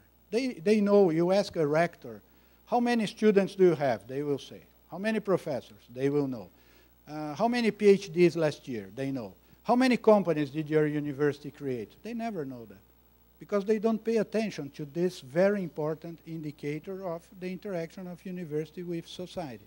So this is an illustration of how those things, the fact that, for example, the University of São Paulo doesn't show a slide like that doesn't mean it doesn't have more than those. It probably has 10 times more companies there, would have. So I'll just finish with 2 slides, just to mention to you that it is very important to look for science that helps business competitivity, or science that heals the sick, science that makes the poor rich. In Brazil, it's a very important challenge. In many other countries, it is. And we also should consider that universities should look for science that makes mankind wiser. Because if universities don't do that, nobody else will do that in society. Right? So they have to have this commitment to science that makes mankind wiser. It's not, you don't have to suppose that science that helps business competitivity doesn't make mankind wiser. Many times it does, or that heals the sick, or that makes the poor rich. But especially the science that makes mankind wiser has to have a place in any university in the world. It's very, very relevant to have that. And that brings out to us the dangers of utilitarianism, which is, I don't want to say that universities should not interact with society. I think they should, and they have to. However, they cannot be moved only by this. They have to be moved also by the desire to discover new knowledge. And some classic examples of absurd in short-termism are, for example, now the US Congress is has a law which is being analyzed, which will forbid any federal agency in the United States to fund political science. They don't want federal money to fund political science because they say people can learn about politics by reading the newspapers. So there's no reason to study that. That reminds me of another, there was once a congressman in the US that wanted to abolish the meteorological office because he said, well, we don't need a meteorological office funded by the taxpayer because we can turn on the TV and look at the weather prediction. He never noticed that in the bottom of the thing there is the name of some organization that was doing that. But those are the kinds of absurds that appear when you have an exaggeration about short-termism and utilitarianism. Or, for example, the Brazilian program, Science Without Borders, which banished humanities and social sciences. So Brazil is interested in educating, well, the engineers, the physicists, but we do not want well-educated sociologists, political scientists. Why is that? How do you explain that? I don't understand. Those are things that we should keep in mind. And to finish, I want to highlight here that when you're talking about the third mission, you have to have in mind complementarity. Universities are not supposed to substitute for government or business. In Brazil, there are two challenges for industry. First, the small number of researchers. Second, industrial R&D is usually not very bold. There are exceptions. There are companies in Brazil which are very bold in research. Embraer is, Vale is, Petrobras is. And if you think about relations of university and industry, one interesting thing I noticed today when we were having lunch at the restaurant down there, in the same room we had the main director for research for Vale. He was having lunch there with the dean for research of the university. Vale is one of the largest mining companies in the world. So they were discussing collaborative research. And in another table, we had a table with persons from Petrobras and Embraer and Siemens discussing joint projects. So there is a lot of interaction that is going on in São Paulo and in Brazil about university collaboration. So there are those challenges, and I'll finish by highlighting that universities have to keep a strong base of creativity and idea, and have to be careful about utilitarianism that reinforces short-termism and tend to reproduce the past in the future. The thing about reproducing the past in the future, you can see if you think of an experiment in Brazil.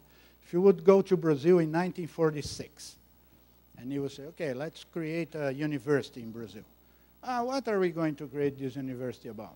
Well, Brazil exports coffee, Brazil produces rice and sugar. It should be a coffee, sugar, and rice university, right? No, the Brazilian government decided that Brazil should have aeronautics industry in Brazil. They created a university to educate aeronautical engineers. And today, Brazil has the third largest aircraft manufacturer in the world because the government created a school in 1947. You were not creating a school because of what you had. You were creating a school because of what you want to have in the future. So you have, when you talk about universities, you have to think about them looking also at the future and looking somewhat to the past. That's it. Thank you.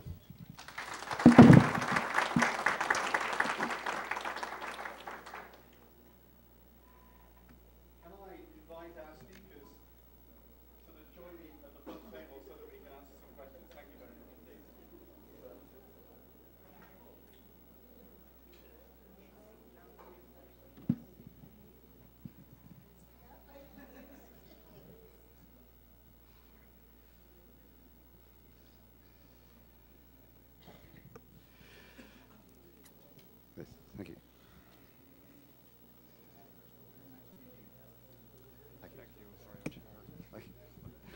Ladies and gentlemen, we have around 40-odd minutes, I think, before we break for coffee, before the final session of conclusion. We've had this afternoon 3 very inspiring and very different but very interesting presentations. The central theme around third mission and research was explored in slightly different ways, slightly different contexts. The Chinese position, South Africa overcoming its inequalities, Brazil and its track record, and so on. But the relationship between industry and higher education is worth now exploring with your questions, and perhaps I'll help to engage in that debate. Remember, China had its problems around trust. Industry did not rely on universities in order to provide it with that kind of growth in technology. And the universities themselves had a history of not engaging with industry. In South Africa, there's a problem because the high-level research and development left when the industry left at the time of the abolishment of apartheid. And now the universities are trying to find a balance between reinvesting in that and actually concentrating on education. And in Brazil, there is a track record of success between universities and companies, highlighted by the work that's done in Sao Paulo. It raises questions in my mind about the other states and the other activities across Brazil, and we've quite rightly pointed out that it's difficult to talk about Brazil as a whole and talk about Sao Paulo separately, and we might want to explore some of those questions. The floor is now open to questions from you. What I would like to do is take questions, if I may, in threes, and then pose those 3 questions to the panelists who are with me now. So can I ask if there is the first question from the floor? I don't know if there is a microphone that people from the floor can use. If not, if you shout, I'm sure I'll hear you. Can I ask then for the first question?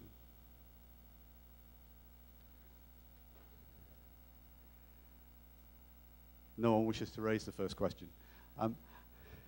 In that case, perhaps I can ask the first question from my position of chair. One of the points that all three of our presenters raised was the issue about social and development connection and the responsibilities of university in society as well as through industry. Perhaps I could ask each of our speakers to reflect on that point, because although having mentioned it, all speakers then focus quite rightly on the role of industry. How do universities connect back to society? I know that we did, thank you, Carlos Enrique, you mentioned some of the examples about institutes, health institutes in community and so on. But what is the role of the university in relation to society generally? Is it around that, or is there a wider role? Perhaps if I could start perhaps with you, Carlos Enrique. Well, I believe that those relations between university and society, they are most of the time mediated by the students that universities educate. Now, the thing is that in recent years, it seems to me that there is, in the international debate, there is a tendency to decrease the value of the contributions that universities bring to society by educating students. It's kind of like saying, well, okay, you are educating, but what else? Now, the thing is that that is the most important thing that a university does. And for example, not only in quantity, but in the quality of the education. If a country needs persons who are able to reflect about the ways of the country, the future of the country, and those people have to be educated by universities. So this is, I think, the biggest front of collaboration, of contribution from universities to the development of a region and a country. And it might happen that the debate is too much, the agenda is too much set by European and American universities in which they have this part of the problem established. And then here in South America, we tend to copy the debate, but we do not have this part of the problem settled. So we are talking about other things, and we didn't finish the beginning of the problem. So I would really highlight the impact that universities have in society through their students. That's the most important thing, I believe. I won't focus on the education and the economic issues, but I think that in developing countries there are other ways in which the university can contribute to to society and to social development more broadly. Certainly in my own country, universities have played a very important role in filling certain gaps that the government is unable to fill. Adult literacy programs, HIV/AIDS awareness, improving the quality of schooling through teacher programs and so on. So these are additional, quote unquote, additional ways in which the universities can contribute to enhancing the development of society more broadly. This is a really important issue of, concerning the social responsibility. But I have limited knowledge. I think Professor Zhang and Yan has more understandings in the field. But personally, I think this can be some issue need to be further addressed in the Chinese higher education policy, because social responsibility is a key element in education. When we talk about the innovation, innovation is about we are creating new things, and it can be good if we have new ideas, but it's dangerous if there's more innovation but without the social responsibility. So I think a university should also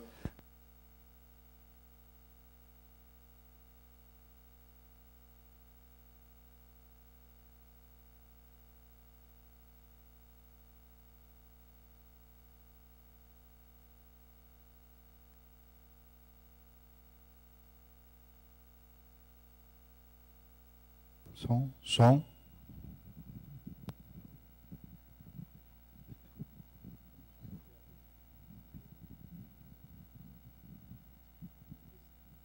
Thank you. So the social responsibility is very important. And anyway, the individual, we are currently, we are mainly talking in the policy level. We talk about, organizational innovations, but eventually organization will be realized by individuals. And the students the graduates from universities, they are the key, workforce for innovation. So it's because this is really something, especially in Chinese context, we have already seen some example, Chinese people sometimes they are, quite innovative, but in some cases, the development not in a very positive direction. So I think that only the social responsibility, when we enhance the social responsibility in the education, in the long run, China somehow can resolve the problem and keep the innovation in a more healthy, direction. And the additional thing I want to add is, even though I am not very sure about how the social responsibility is considered by the Chinese policymakers, with respect to the higher education reforms, but recently the social responsibility is somehow introduced in the business field because the government try to enhance the social responsibilities of companies. Well, that's very helpful. Thank you very much for those responses. There's a question from the floor. Well, in fact, as I was hoping, 3 questions from the floor, which gives me a chance to go back to my thing about keeping 3 on a paper.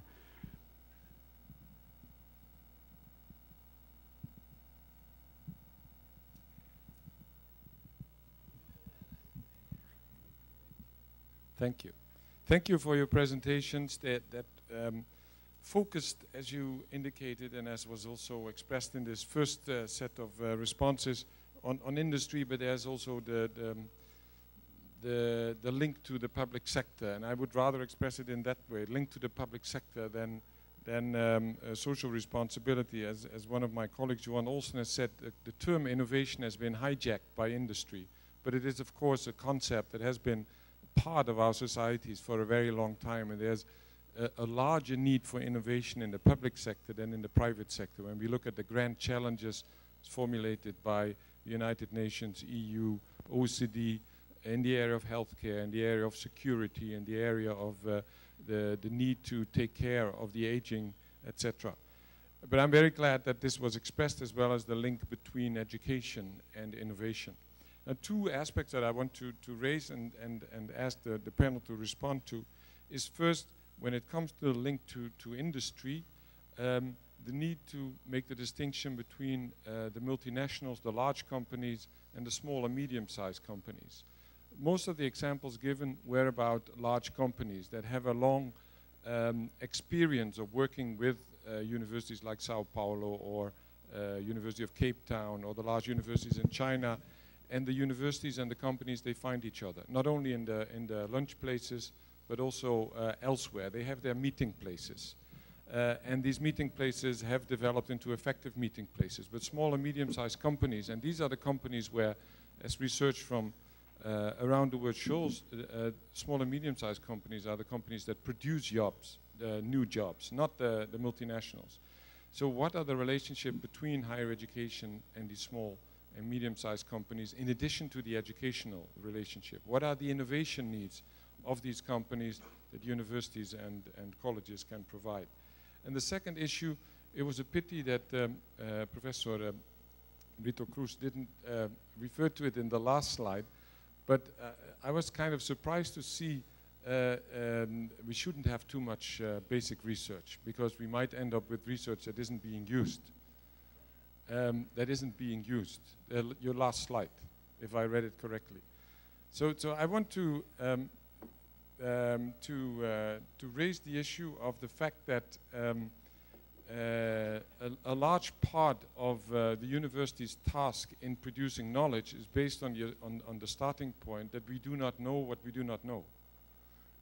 And in that sense, to assume that there can be something like too much basic research, given the enormous challenges and all the questions that we still even haven't formulated, I would like to emphasize the importance of, whether you call it basic research or frontier research, and point to the example of the European Research Council, which has as a starting point 95% of the basic research does not lead to useful kind of knowledge, useful from an innovation or a social responsibility point of view, but we have to make that investment in order to also get the 5% that does lead to the outcomes that our societies are needing.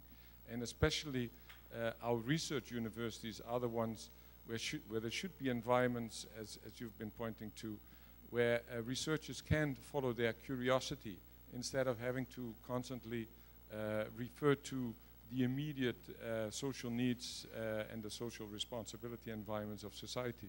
If we forget the curiosity-driven research, then we might not be able anymore to formulate tomorrow's questions if we only look at today's questions. Thank you. Thank you very much. Yes, we could pass the next question. Okay, thank you very much. Very interesting. My question is primarily directed to Tsai, but I think the other would be interesting to hear as well. You mentioned at one stage that one of the problems that China is facing is the lack of an institutionalized environment or institutional framework that supports technology transfer, regional engagement, and so on. And of course, I assume you were mostly referring to the macro level and the policy framework. But I wonder, can you say something about what adaptations are particularly universities doing, particularly the top-notch research-intensive universities, in creating an institutionalized environment inside the university that is conducive, that supports the engagement of top academics, or at least certain academic communities to, with industry and with local communities and so on. And it could be in the form of, dedicated centers of excellence and so on. And also in Brazil, it would be interesting to see if we can hear more what's happening beyond the São Paulo and the Campinas, in case that's possible. Thank you. Thank you. And a final question for the moment from the back. I guess my question is directed to our presenter on the Brazilian case. I don't think your name is on the program, so please forgive me if I don't mention your name.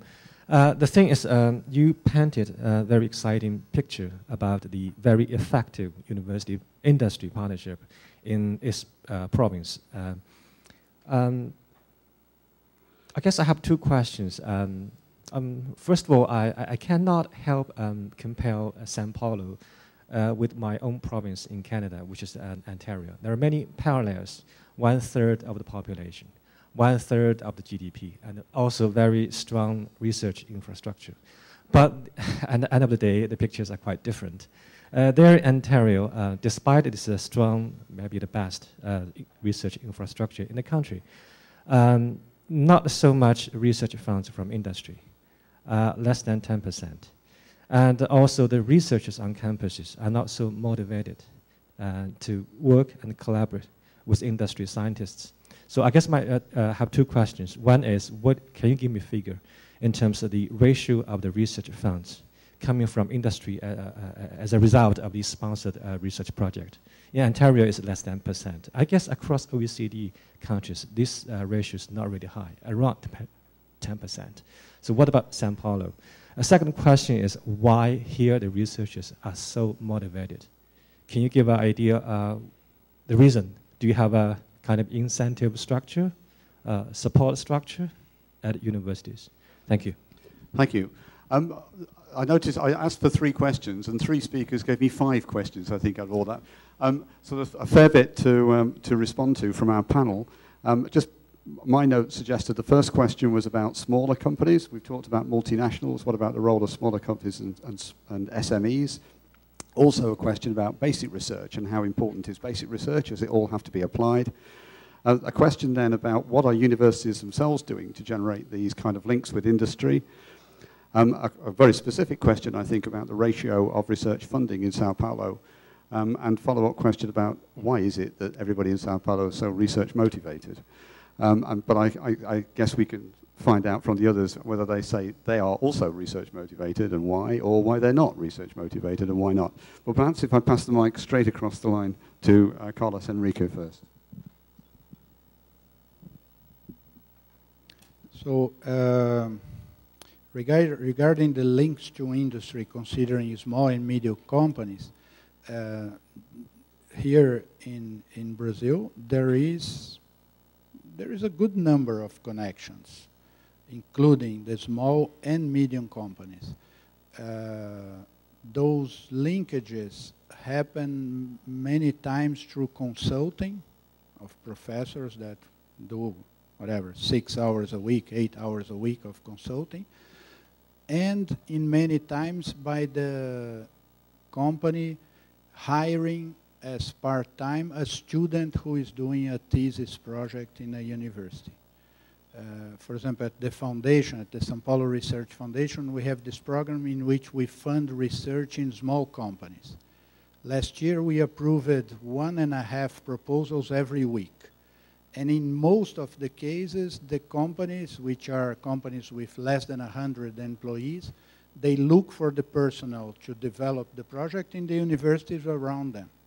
So that's the main way through which this interaction happens. In terms of your question relating how much basic research is enough or is good, right? Or can you have too much of a good thing? That's always a challenge to adjust the balance between those two things. What I am sure is that universities are supposed to have more basic research than most other organizations in society. And they have to have that to an extent sufficient to pave the way for the future, for any future, which makes it really very broad. Now, on the other hand, you have the restriction on how much money do you have, how many resources can you use. And on top of that, you have a pressure from the lawmakers and the government, because usually lawmakers and government are not happy about basic research. They tend to want applied things which will give results next week. So it's a matter of balancing all those things the best you can to find your percentage, right? It's, again, in the state of São Paulo, when we asked the researchers how they would classify their own research, the numbers we obtained were that about 50% of them chose that their research is applied. 25% chose that their research is, I don't know, are you familiar with the Pasteur quadrant? Okay, 50% chose to be in Pasteur's quadrant, 25% in Bohr's, and 25% in Edison. That's people from the university. That's how they classify themselves. It might be a different matter if you would classify project by project in an independent way. But it's a matter of reaching a balance between what's the plan of the university and how does the government funding wants to be spent for that.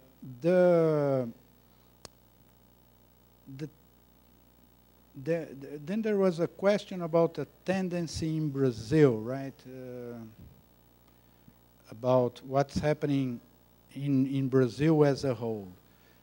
In Brazil as a whole, in the last years, we have seen an increase in the number of universities, in the number of public universities. We have seen a smaller increase in the number of graduates, which means the public university system is becoming less effective, because there are more professors, more universities, and less, and the growth, there's not less graduates, but the growth in the number of graduates is smaller, and the connections between universities and society are uneven.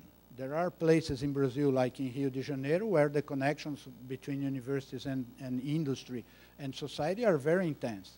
And there are places, like in the northeast of Brazil, where the connections are mostly through politics. The professor is a candidate to be a representative or whatever, and they vote for him because he's a university professor. That's, again, one type of connection which exists. Then the colleague in the bottom, the person from Canada, right? Yeah? Ontario. Ontario. I'm sorry? Ontario, yeah. You ask about the funding, the distribution, the funding for research in the state of São Paulo.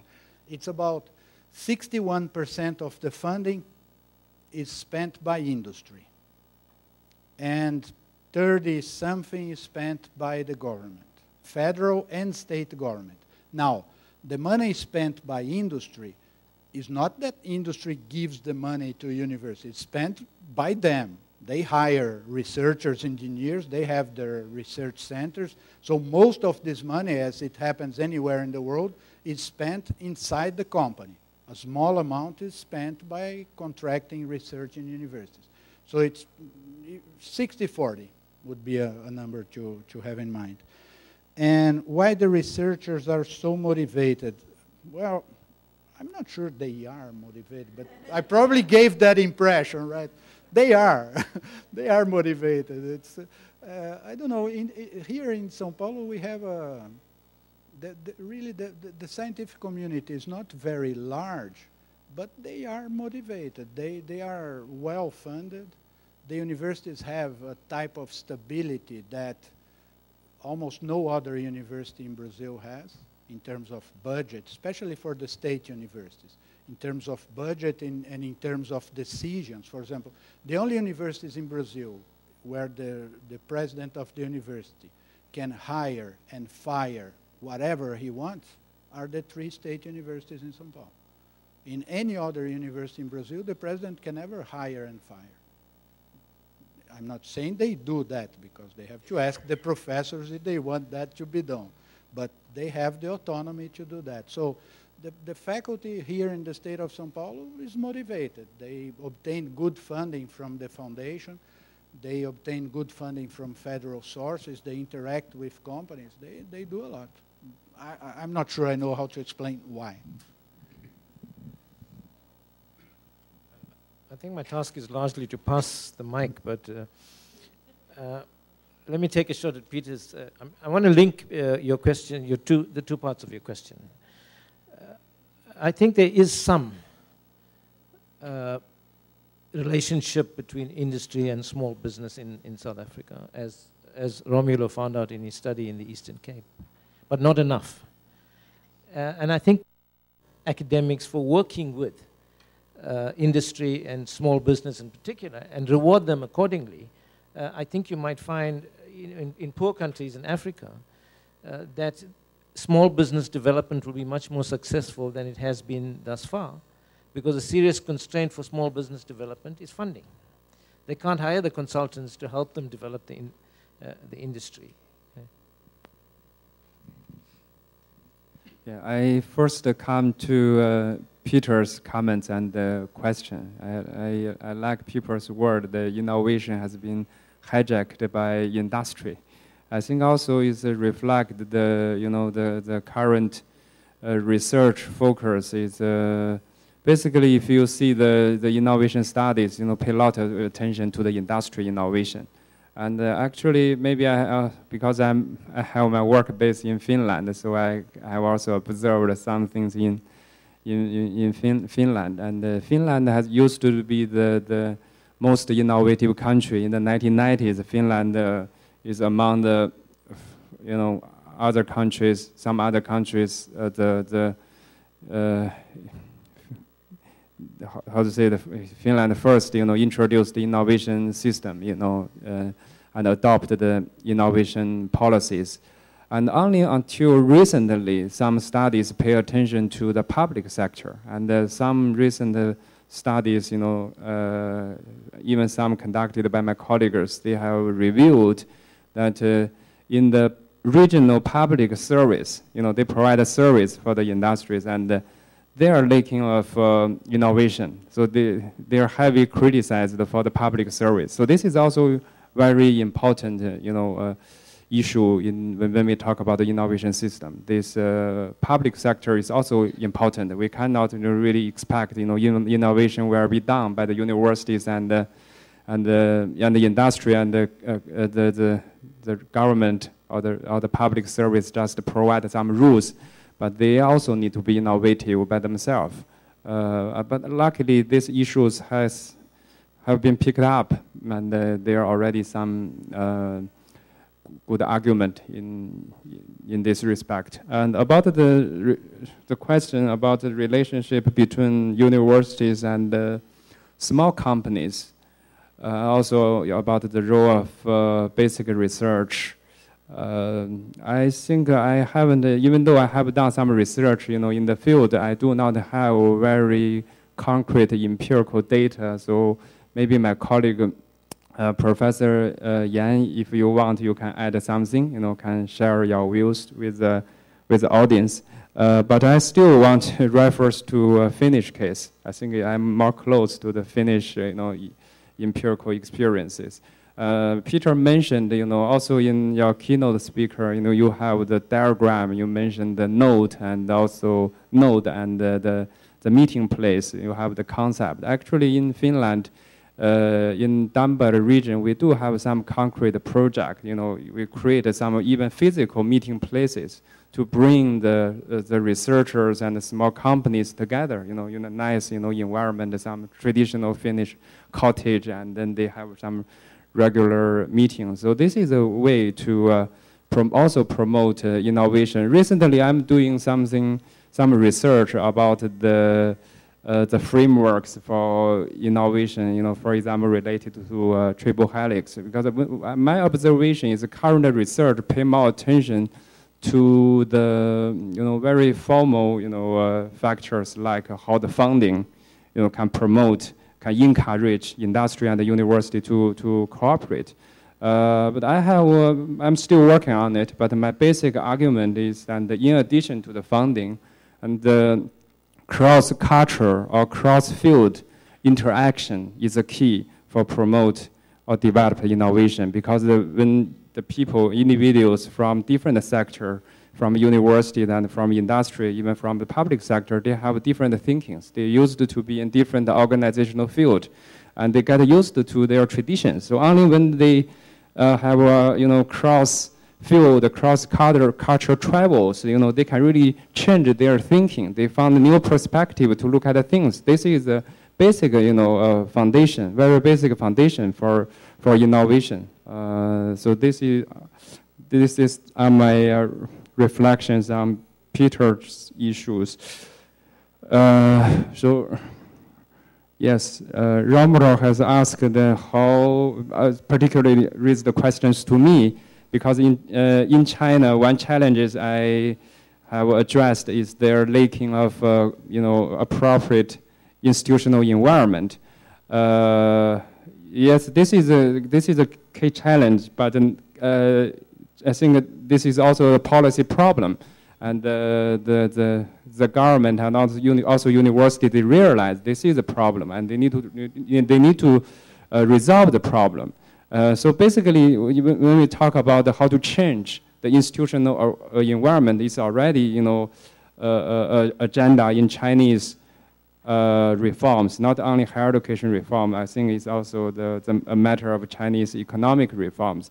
In the morning, Professor Zhang has basically talk about the logic of Chinese policy making or Chinese reform. So the basic logic, if we make a summary from Professor Zhang's presentation, is when we have a policy, when we have the problems, and then we try to experiment different ways how to solve the problem. And when we find the successful examples, and then we can generalize some more concrete, regulations, and then to enforce others to follow the successful examples. And in this way, and when people, especially when they are strong enforcement, and also, there are some good examples already, and the organizations and the individuals have the tendency to learn from the success. So in this way, they change the institutions, because the policy change is also a matter of institutional change.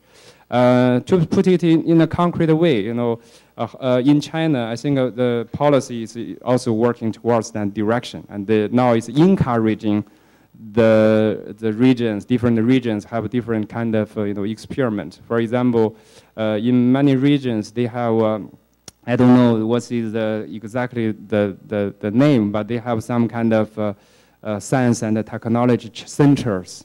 They try to bring the different actors together, but they try it in different ways. Some, in some regions, this center is more like a affiliate organization to the local government, and in some places, it's more like a joint venture.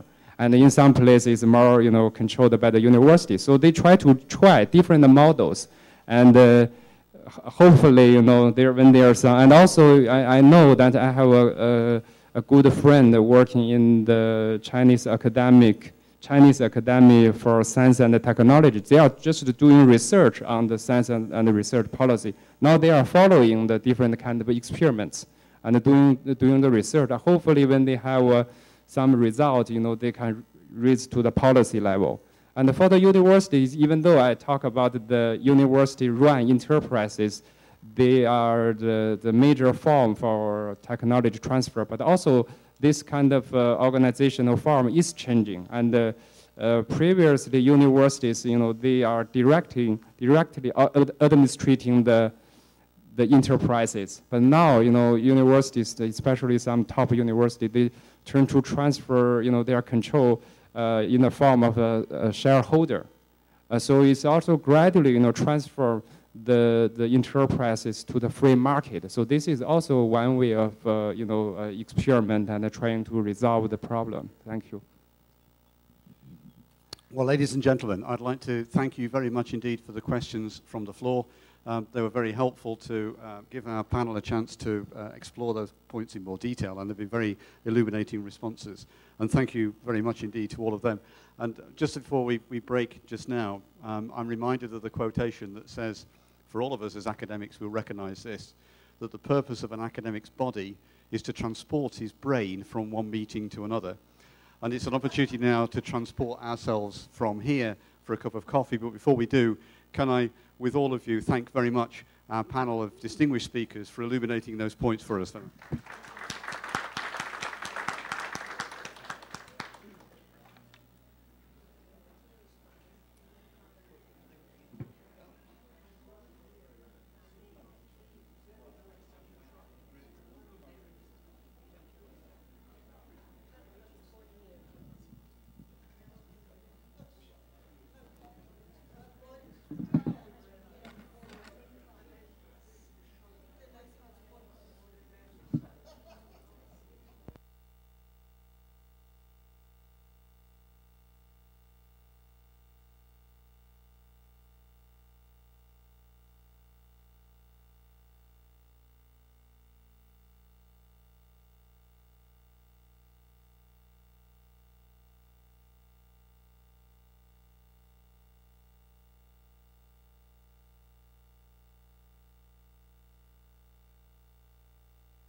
We're coming to an end here.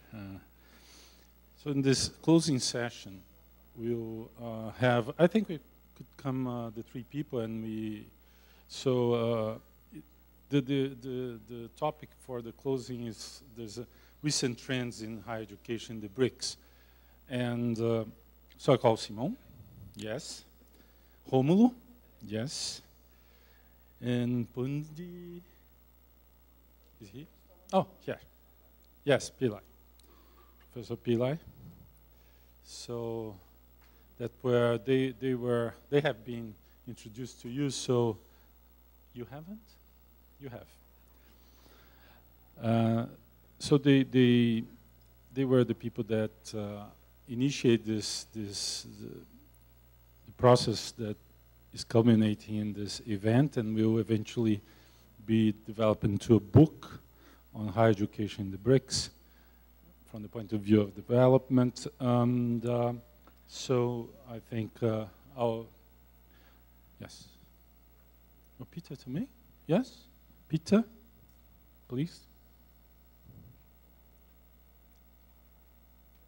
Yeah, Romulo said you should come here.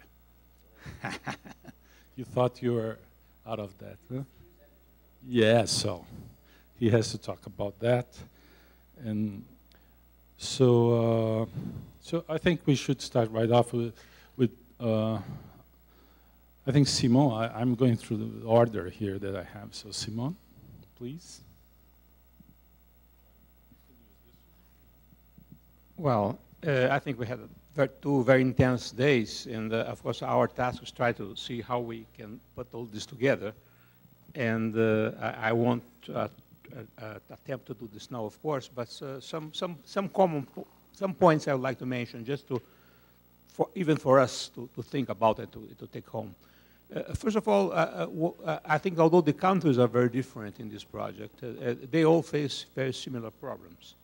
And basically, they face two problems. One problem is how to, I think Peter mentioned this at some point very well, how to deal with the growing demand for higher education, which is becoming universal in most countries. Everybody wants to have higher education, and then you have a limitation of size, and we have a limitation of resources, so how countries can deal with this growing demand. And the expectations that everybody will have higher education. So this is a problem shared by all countries. And the other issue, of course, is how to make higher education more relevant to society. And I think one of the main problems in the second problem is the issue of, it's really, I mean, everybody agrees that higher education is very important for society, but you don't know exactly how it works. You know, in aggregate terms, you know that if people are more educated, the economy goes better, etc. But you really don't know how to make this link between education and research and the needs of society. Of course, in the past, there was the idea of manpower planning. You can target, you need so many engineers, so many doctors, etc. Nobody believes that you can do that anymore. So, it's a problem on how you do this. It was mentioned here at some point, rates of return, which the economists at most of the World Bank try to use. I don't think it's a good way of I mean, it's a complicated technical discussion, but I don't think that's the way to go about it.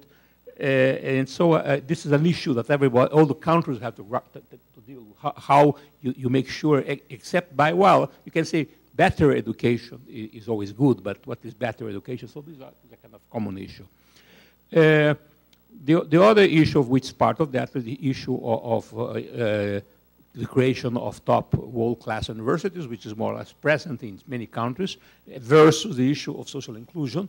And all countries are, in a way, trying to deal with these two issues. Some countries are dealing putting an emphasis on one of those issues. Other countries are putting the emphasis on other issues.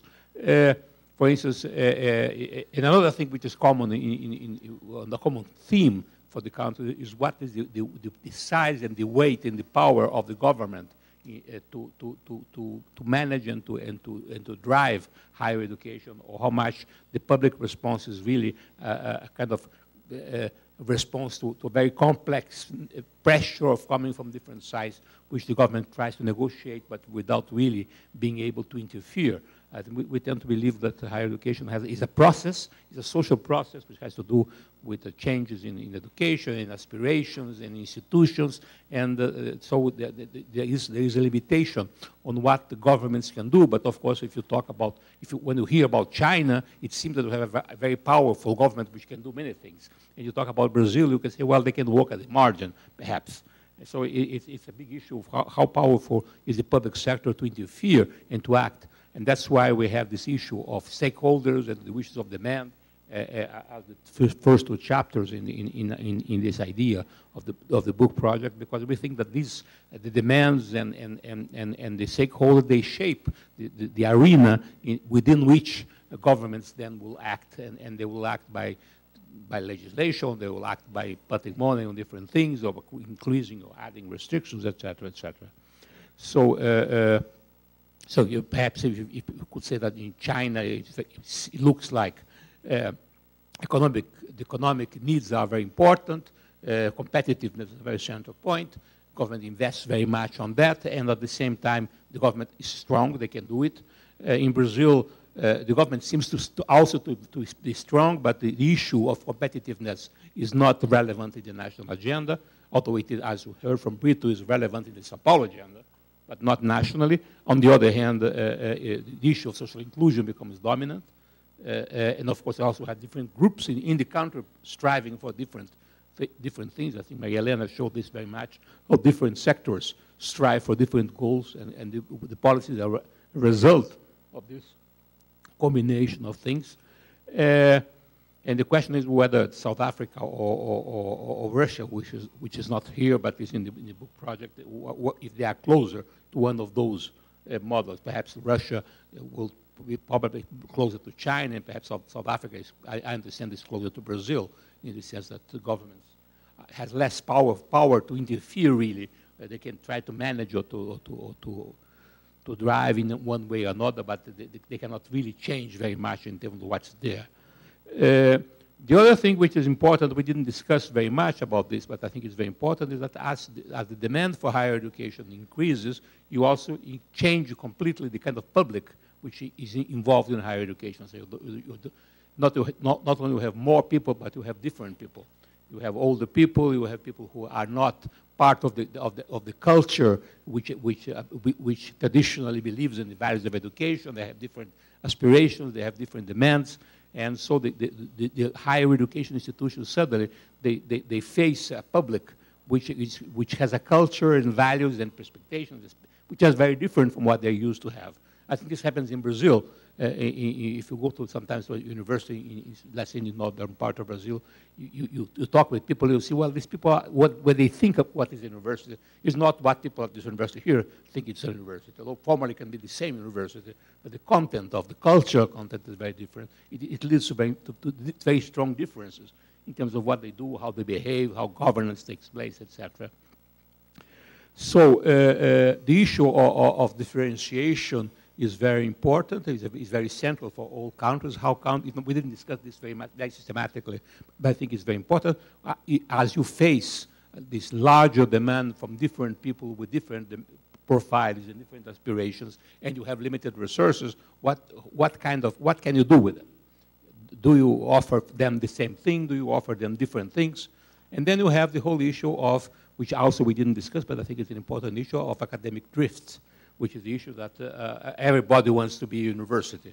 And even when governments try to say, well, let's differentiate here, you are a university, but you are a technological institute, etc., everybody, well, no, but I also want to be a university. Of course, in Brazil we had this. We used to have a federal network of technical schools at the state level, and the government decided to make all of them universities, and basically responding to a demand coming from the teachers and professors there who wanted to have their status upgraded and better salaries and be part of the civil service, the same way as the federal university. So this issue of differentiation, or how you handle the different prestige of different institutions and the academic drift, trying with the pressure for everybody to be the same, I think it's a very important drive in higher education, which we didn't discuss, but I think it's an important point. The other thing which we didn't discuss very much is the role of new technologies and the breakup, at least part of the monopoly which higher education universities used to have on the knowledge industry. I mean, traditionally, the idea was that the universities have the monopoly of giving degrees. If you want to have a degree which is worth in the market, you have to go to university. University will be the only agency with this monopoly of giving the degree. This is breaking up because you have different institutions. You have the private sector, you have the public, you have distance learning, you have big universities putting the contents on the internet. You have, so the knowledge production is not any longer just a monopoly of the university. This process takes place very, very, very dramatically. We didn't discuss very much about this. The whole question of what happens with the institutions, which at some point Peter mentioned, I think it's very important in his presentation here. I think it's a very central issue. Are the institutions being dissolved by this kind of scenario of the triple helix linking university and industry, etc., and distance education, etc., or institutions still have a place? Which kind of institutions, how they function? So this is a very central issue, which is also in the discussion. And a final point which I thought it would be interesting, well, in the case of Latin America, probably in the case of South Africa also, I'm not sure about India, but the issue of the links between politics and higher education is a very central issue. How the political parties get involved, how the unions, the teacher unions and the employee unions affiliate with the political parties, how the political conflicts, which are of different kinds, impinge, affect the higher education system. This is another issue which we didn't discuss, but I think it's a very central issue, has always been. And if you think on the famous so-called Clark triangle. Clark, I don't know, many of you probably know that Burton Clark at some point he suggested that governance in higher education in universities is driven by three things. And he said you have the oligarchies, which is supposedly at that time the professors, the academics, the state, and the market. And he said, well, some institutions, in some countries, like in the United States, market is more important. In Europe, perhaps, in some countries, or England, the oligarchy, the academic oligarchy is more important, but in other places, the state is more important, in France, for instance. And I think it's still, I think, it's a very rich approach. And the question is, what's happening with these three points in this triangle? What happens with the academic community, which at some point Clark mentioned, this was long ago, the kind of academic oligarchy. And now you talk about unions, you talk about civil servants, you talk about a whole different configuration of what is the academic profession, which is not very different from what it was at that time. If you talk about the markets have changed.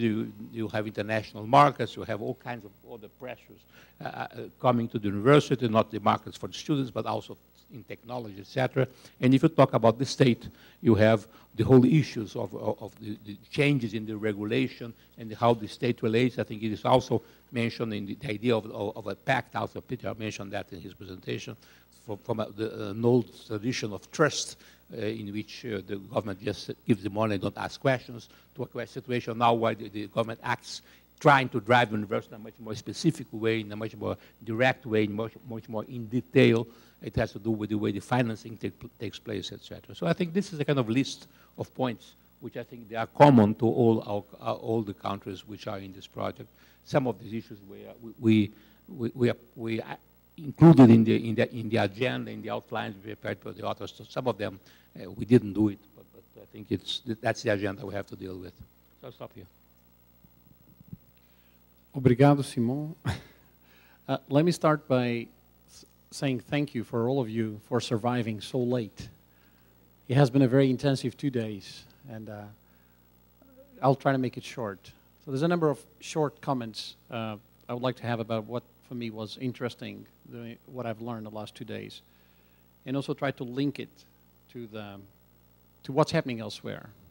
And I like to think a bit more abstract and conceptually. Perhaps I'm a little less empiricist than Simon, but that's why we think our team complements one another. Let me start with something that I guess is quite logical and redundant, but I think is still important to overemphasize. Of all the presentations I've heard here today, it seems an important element is context does matter. It is important to understand these systems are highly complex. The systems have their own mysteries, their own path dependencies and legacies. The famous Thomas Friedman, a New York Times columnist, have an interesting book on globalization about the Lexus and the olive tree. And one of the things that he says is that you can import the software. If you don't have the hardware, it won't work. So we hear a lot of software stuff, innovation universities, excellence, world class, and so on. But we also, at the same time, are reminded the institutional context is not in place. The formal and informal rules that are supposed to accompany these models that often come from the dominant systems in the West are not there, and that is problematic. And that makes often policymakers be very disappointed with results. Also in the West, like the Finns, are very disappointed with some of the models, like the triple helix. What has happened? We did all the right things, and we still have the same regional asymmetries that we had 20 years ago. So context matters, and it matters in the BRICS as well. Number two, there is a clear gap between policy intentions and policy realities or outcomes. And very few of you actually focus on the issue of implementation and implementation bottlenecks. So particularly those describing policy, I felt the approach was a bit like policy as a linear process. There comes something out from the ministry, and then it's to be implemented, and there's a particular outcome or result. But policy has two aspects, at least. One is it's highly symbolic, so we shouldn't be over-rationalistic. And number two is that there are always unintended consequences of policy. You know, sometimes the unintended consequences are positive, right? We have surpassed, like in China, the number of enrollments. Other times they are negative. 50% of quotas reserved in India, and we still see about, what, 13% of minorities in the higher education. So what is happening? We have to open up the black box of implementation and the policy process. Okay, it's not a linear process. That's where it feeds back to the issue of stakeholders, right? What interests get boiled down into here? Ultimately, universities have to implement policies. So they have the power also for mining them if they wish so. This partly links to my third comment, which is this notion of the emerging models. Rumpa mentioned the meta university, the innovative university in China. And where do these models come from, right? They also, primarily they are coming from the US. People are looking at in Europe we have that discourse as well, where we compare the 3,000 European universities to the top of la creme of the American system. It's not even the 150 research intensive, but it's only a very small group of that particular, very reserved group, and we say there's a problem. And but we also know so that when these global models reach local realities, they gain their own meanings, right? So I think that's also an interesting thing here. But that, as Tsai mentioned, they require changes in the institutional framework. Again, you can't just import the software, the model. You need to adopt. And that is very problematic because one of those elements is culture. How do you change culture? Right? I mean, you guys in South Africa are trying to. The transformation process takes time. The same in India and in Brazil. So cultural dimensions are, I would say, as important as structural dimensions that we focus so much upon. Number 4, the issue of layering and path dependencies, right? What has happened in the past largely determines the direction of some of these systems. We just heard this morning from Brazil how the 1968 law that advances the model of university as the classic intensive research university has become so institutionalized that is still prevalent no matter how many 500 different laws you throw at the system. This model is so embedded that it's becoming the template for the private sector, which is not involved with research. So there's a huge discrepancy between the model and the practice. And that has a lot to do also with the difficulties of deinstitutionalizing and reinstitutionalizing the new models, and the importance of what Peter often calls the head of the snake, the flagship universities that set the template and the other ones that follow, the tail of the snake. But when the tail reaches the head is not there anymore. So we look at the MITs and Stanford and say, we're going to be entrepreneurial like them. Yes, but once we implement those structures, they already moved on. And that's why they keep on being entrepreneurial. So we have to leapfrog those stages as well, or at least be aware that it's not so easy to. Point number 5, I think, as the Brazilian Brito colleague said, there's not one Brazil. There are many Brazils. There's not one India. There are many Indians and Chinas and so on. And also, there's not one higher education system. We still approach this as a unitary, homogeneous system. There are various higher education systems. There is a subsector of the system that is dominated by a handful of players, which is primarily research intensive. They are less dependent on government. They are more autonomous. The flagship universities, they are geared towards the socialization of the elites, political and economic elites. Their ethos is science. But there's also the others, the technical, the vocational. They have a very different ethos. They have a very different function. Can we still talk about the same system? We ought perhaps to differentiate and not treat everything as one higher education system. There are subsystems within the system that require special approaches as well. But it does suggest that elite and mass higher education, as has been documented in literature, go hand in hand. So massifying higher education does not necessarily mean the elite function disappears. The US system has shown us that, and the France and so on. And finally, since Simone already mentioned about the pact, just a note of caution. I felt the stories I heard this week were all very negative. One goes home really very, not disappointed, but oh my God, these systems are. But surely there must be something good or working well in these systems. Where are the best practices, right? Even if the policy, if the intended outcomes were positive, like in China, how did they manage to massify so much? Even if Brazil has not managed, after 500 laws, to steer a private higher education system, perhaps rather than keeping on making laws, what can we learn about the inability of governments to move a system that has grown so independent and so strong that is relatively, I was saying to Peter, the analogy of the Brazilian situation reminds me of soccer. What do a referee does when he loses control of the game? He starts showing yellow cards to everyone. And it seems to me that that's the role that the Brazilian state has had. Each yellow card is a piece of legislation, but it keeps on not working. So soon there will be no players in the field. But you keep on legislating. In Europe, the solution for Europe's current problems is more Europe, not less Europe, right? So I look forward to also hear from your revised chapters some positives. What works? And do we know why it works? And what are the best practices? What's happening in India that can be of interest to China and Brazil? Perhaps I'm being naive, but I think there must be something interesting. Don't just focus on what's wrong. Thank you.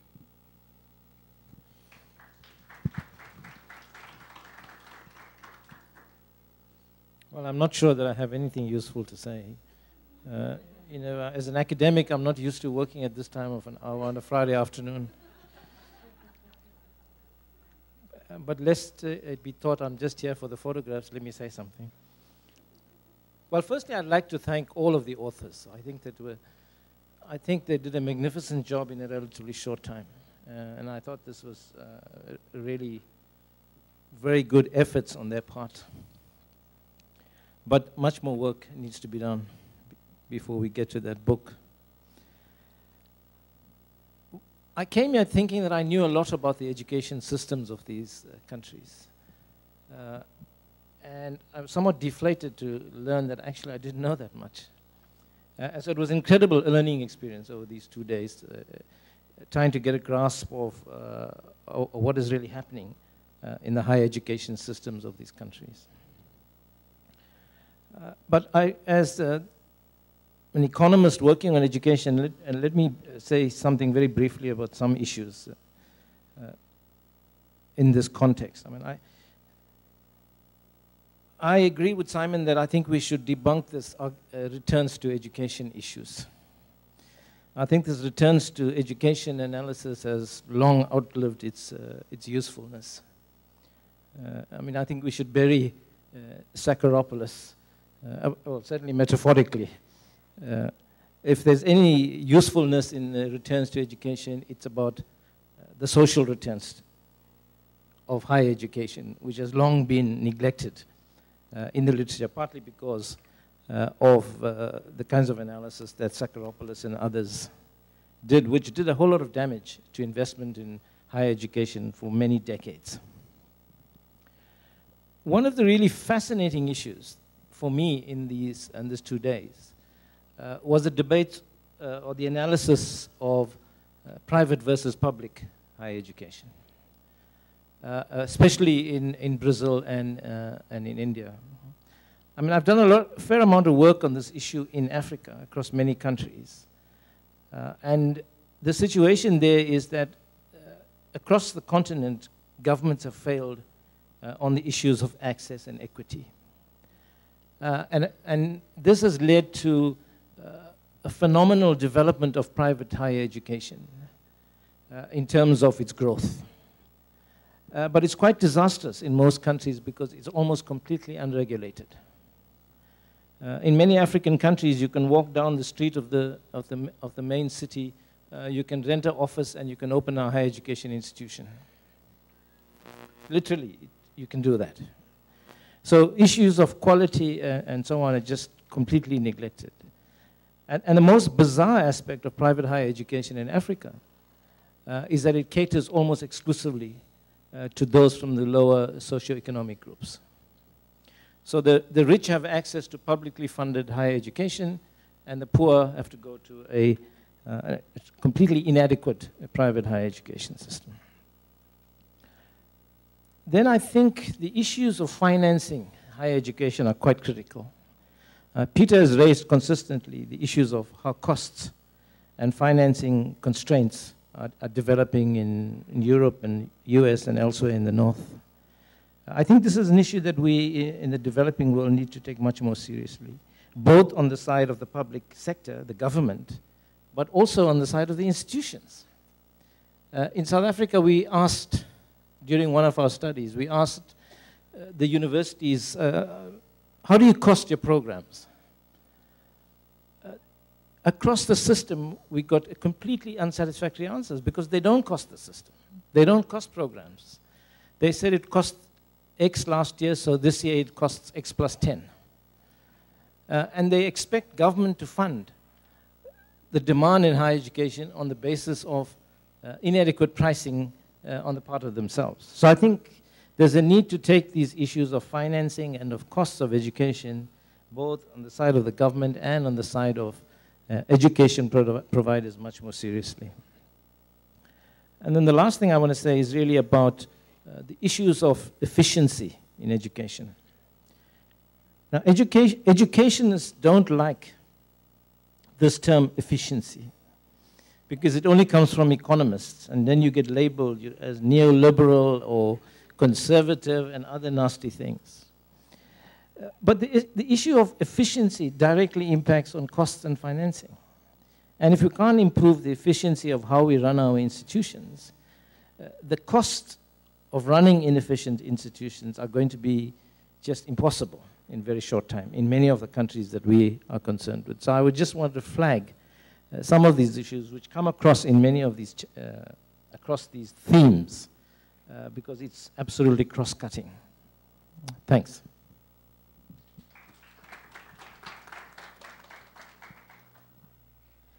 Okay, thank you. Ladies and gentlemen, we live in interesting times. Very interesting times. The world as we know it is changing and will never come back. And the conference of yesterday and today reflected on specific aspects of it. The social pact that dominated and characterized the way in which higher education and society were relating to each other, the commitment on both sides, that social pact is changing and has been changed already dramatically. We're looking for a new pact, but we don't know what the new pact will look like. The notion of a knowledge economy or a knowledge society, depending on where you sit, that notion has become extremely important politically, but it's very difficult to get a good grip on it. What does it actually mean, a knowledge society? Now, for me, a knowledge society relates to the theme of the conference. The theme of the conference that has to do with the role of higher education, the way in which higher education relates to society, the changes going on in higher education, especially the incredible dynamics that we've been able to observe in the BRICS countries the last 10, 15 years. Now, one thing, and I think that is something we also have to get used to, the traditional distinction north-south, developing countries, I think that distinction is no longer relevant for all kinds of reasons. And one reason is, as also very clearly shown by the data and the analysis from the countries present here, is that the distinction is not between north and south, but between haves and have-nots. And we find the haves in every country, as well as the have-nots. Even in my country, which is claimed to be the richest country in the world, we don't know it, we know it's the most expensive country in the world, but the richest is another thing. But even there's a 20%, 25% part of the population that structurally is excluded from education, from good health care, from permanent jobs, etc.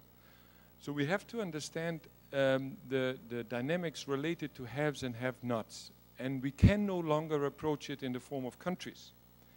And what role is higher education playing in that? It's a very important topic that we've been discussing here, and that we focus on BRICS is nothing more than justified. Because the BRICS represent another very important change, and that's a change in world order. Also there, we will never see the world again as we've known it after 1945. The dominance of Western countries, Canada, US, Western Europe, Australia, Japan is over, and it will not come back. We see a different world order. And a different world order is also linked to the fact that knowledge, however defined, but knowledge in its essential form is more and more recognized as one of the most important, if not the most important, global public good. A global public good that can be accessible from anywhere in the world, which also has a consequence for the operation of higher education.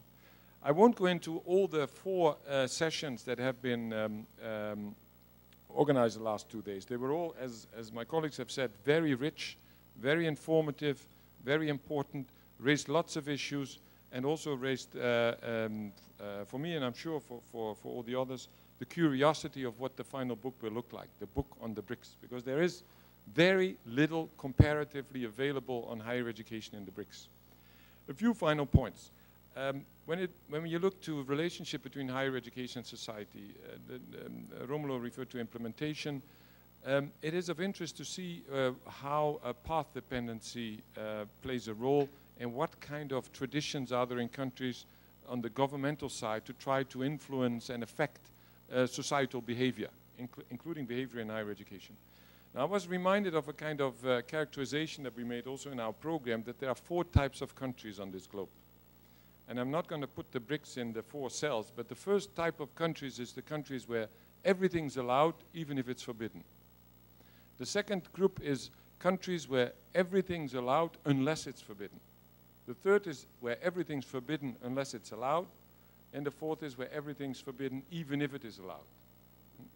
So we have to take that kind of characterization as a starting point for understanding also the kind of instruments that government want to use to influence higher education. That Brazil has a legal tradition doesn't necessarily mean that it's per definition ineffective. But the legal tradition you will not find as strongly in other countries. The experiment that our Chinese colleagues were referring to, you find in different forms also in countries like Finland and the Netherlands, where they have an influence on the way what can be achieved, as Simon also was referring to, by governments. If we talk about the dynamics of higher education, how much of it is influenced by governmental policy, governmental regulation, governmental funding? And how does that relate to the internal dynamics of universities, the private lives of universities, as Throw has called it? Finally, the university as an institution, a core aspect, in my view. University as an institution is a template that has 900 years of history. And there's a reason that the university has survived 900 years of history. Remember the famous book by Peters and what was it called, Waterman, the early 1990s, about the top 100 companies in the US, and that they should be a kind of an example for understanding how society would function, and also for the public sector, etc. The stars of the private sector. How much of these stars 20 years later are still in business? Less than half of them. And how much of the universities that existed at that time in the US are still in business? Practically all of them. So there's a persistence of the university that we have to understand also from the perspective of what I call this changing world, which is looking at the universities in a different way than it has been done, while the university still assumes that it will be able to continue in the way it has always done. Now, both points of view cannot become a reality in the coming decades. I've read analysis of the Republican Party in the US, which compared universities to the Post, and said 15 years ago, no one would have predicted that the Post would become a marginal kind of sector in US society because of the new media, the new way of communicating. We wouldn't be surprised if the same would happen to the university. Now that's a kind of meager and gloomy kind of reflection. But we shouldn't worry too much, on the other hand, because if you go back in history, look at the kind of debates around the university at the end of the 19th century in Britain, in Germany, and in other countries, very much focused on social embeddedness, engagement, links of university to the emerging industry, the kind of employability of graduates of the university, even though the university was much, much smaller than now, and demand that the university would change. It hasn't changed that much. Society has changed more than the university, and the university has continued. And I think a challenge that we face is to understand the dynamics, to understand the stability in the university as well as its adaptive power.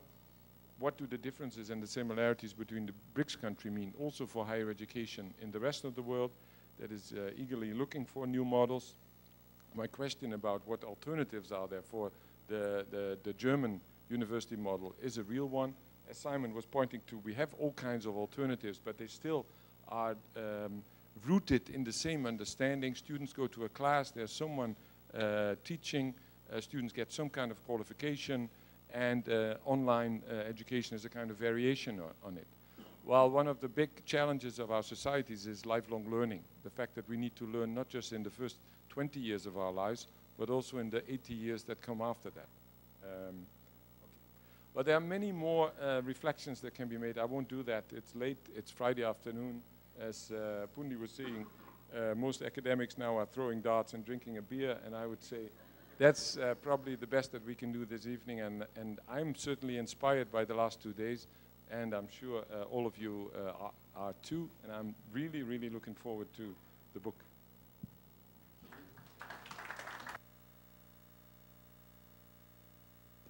Just before we leave, I'd like to thank some people here. There are a couple of students and interns, Marco Antonio, Marcela, Juliana, Peggy, Mariana. So a round of applause, because without them we wouldn't be here. Then the staff at the center, Marlene and Clayty. No, here, no, they are not here, but in Luciani, that many of you, the participants, she helped a lot. Okay, I'd like also to thank our sponsors. The FAPESP was the major sponsor, the Foundation of São Paulo for Science Technology, the British Council, YETS, Simon's Institute, and the President's Office was also huge support for this to happen. I'd like to thank Elizabeth for helping me. And of course, I'd like to thank all of you that came to talk and to listen. And I think Simon has something to say. Yes, I would like to thank you and Beth very much for making this possible. Actually, without you both, we would never be here. So it was a wonderful opportunity to have everybody here. So I'd like to thank you very much for this. And I don't think there will be any questions. I think we can close down. And happy travel back for everybody.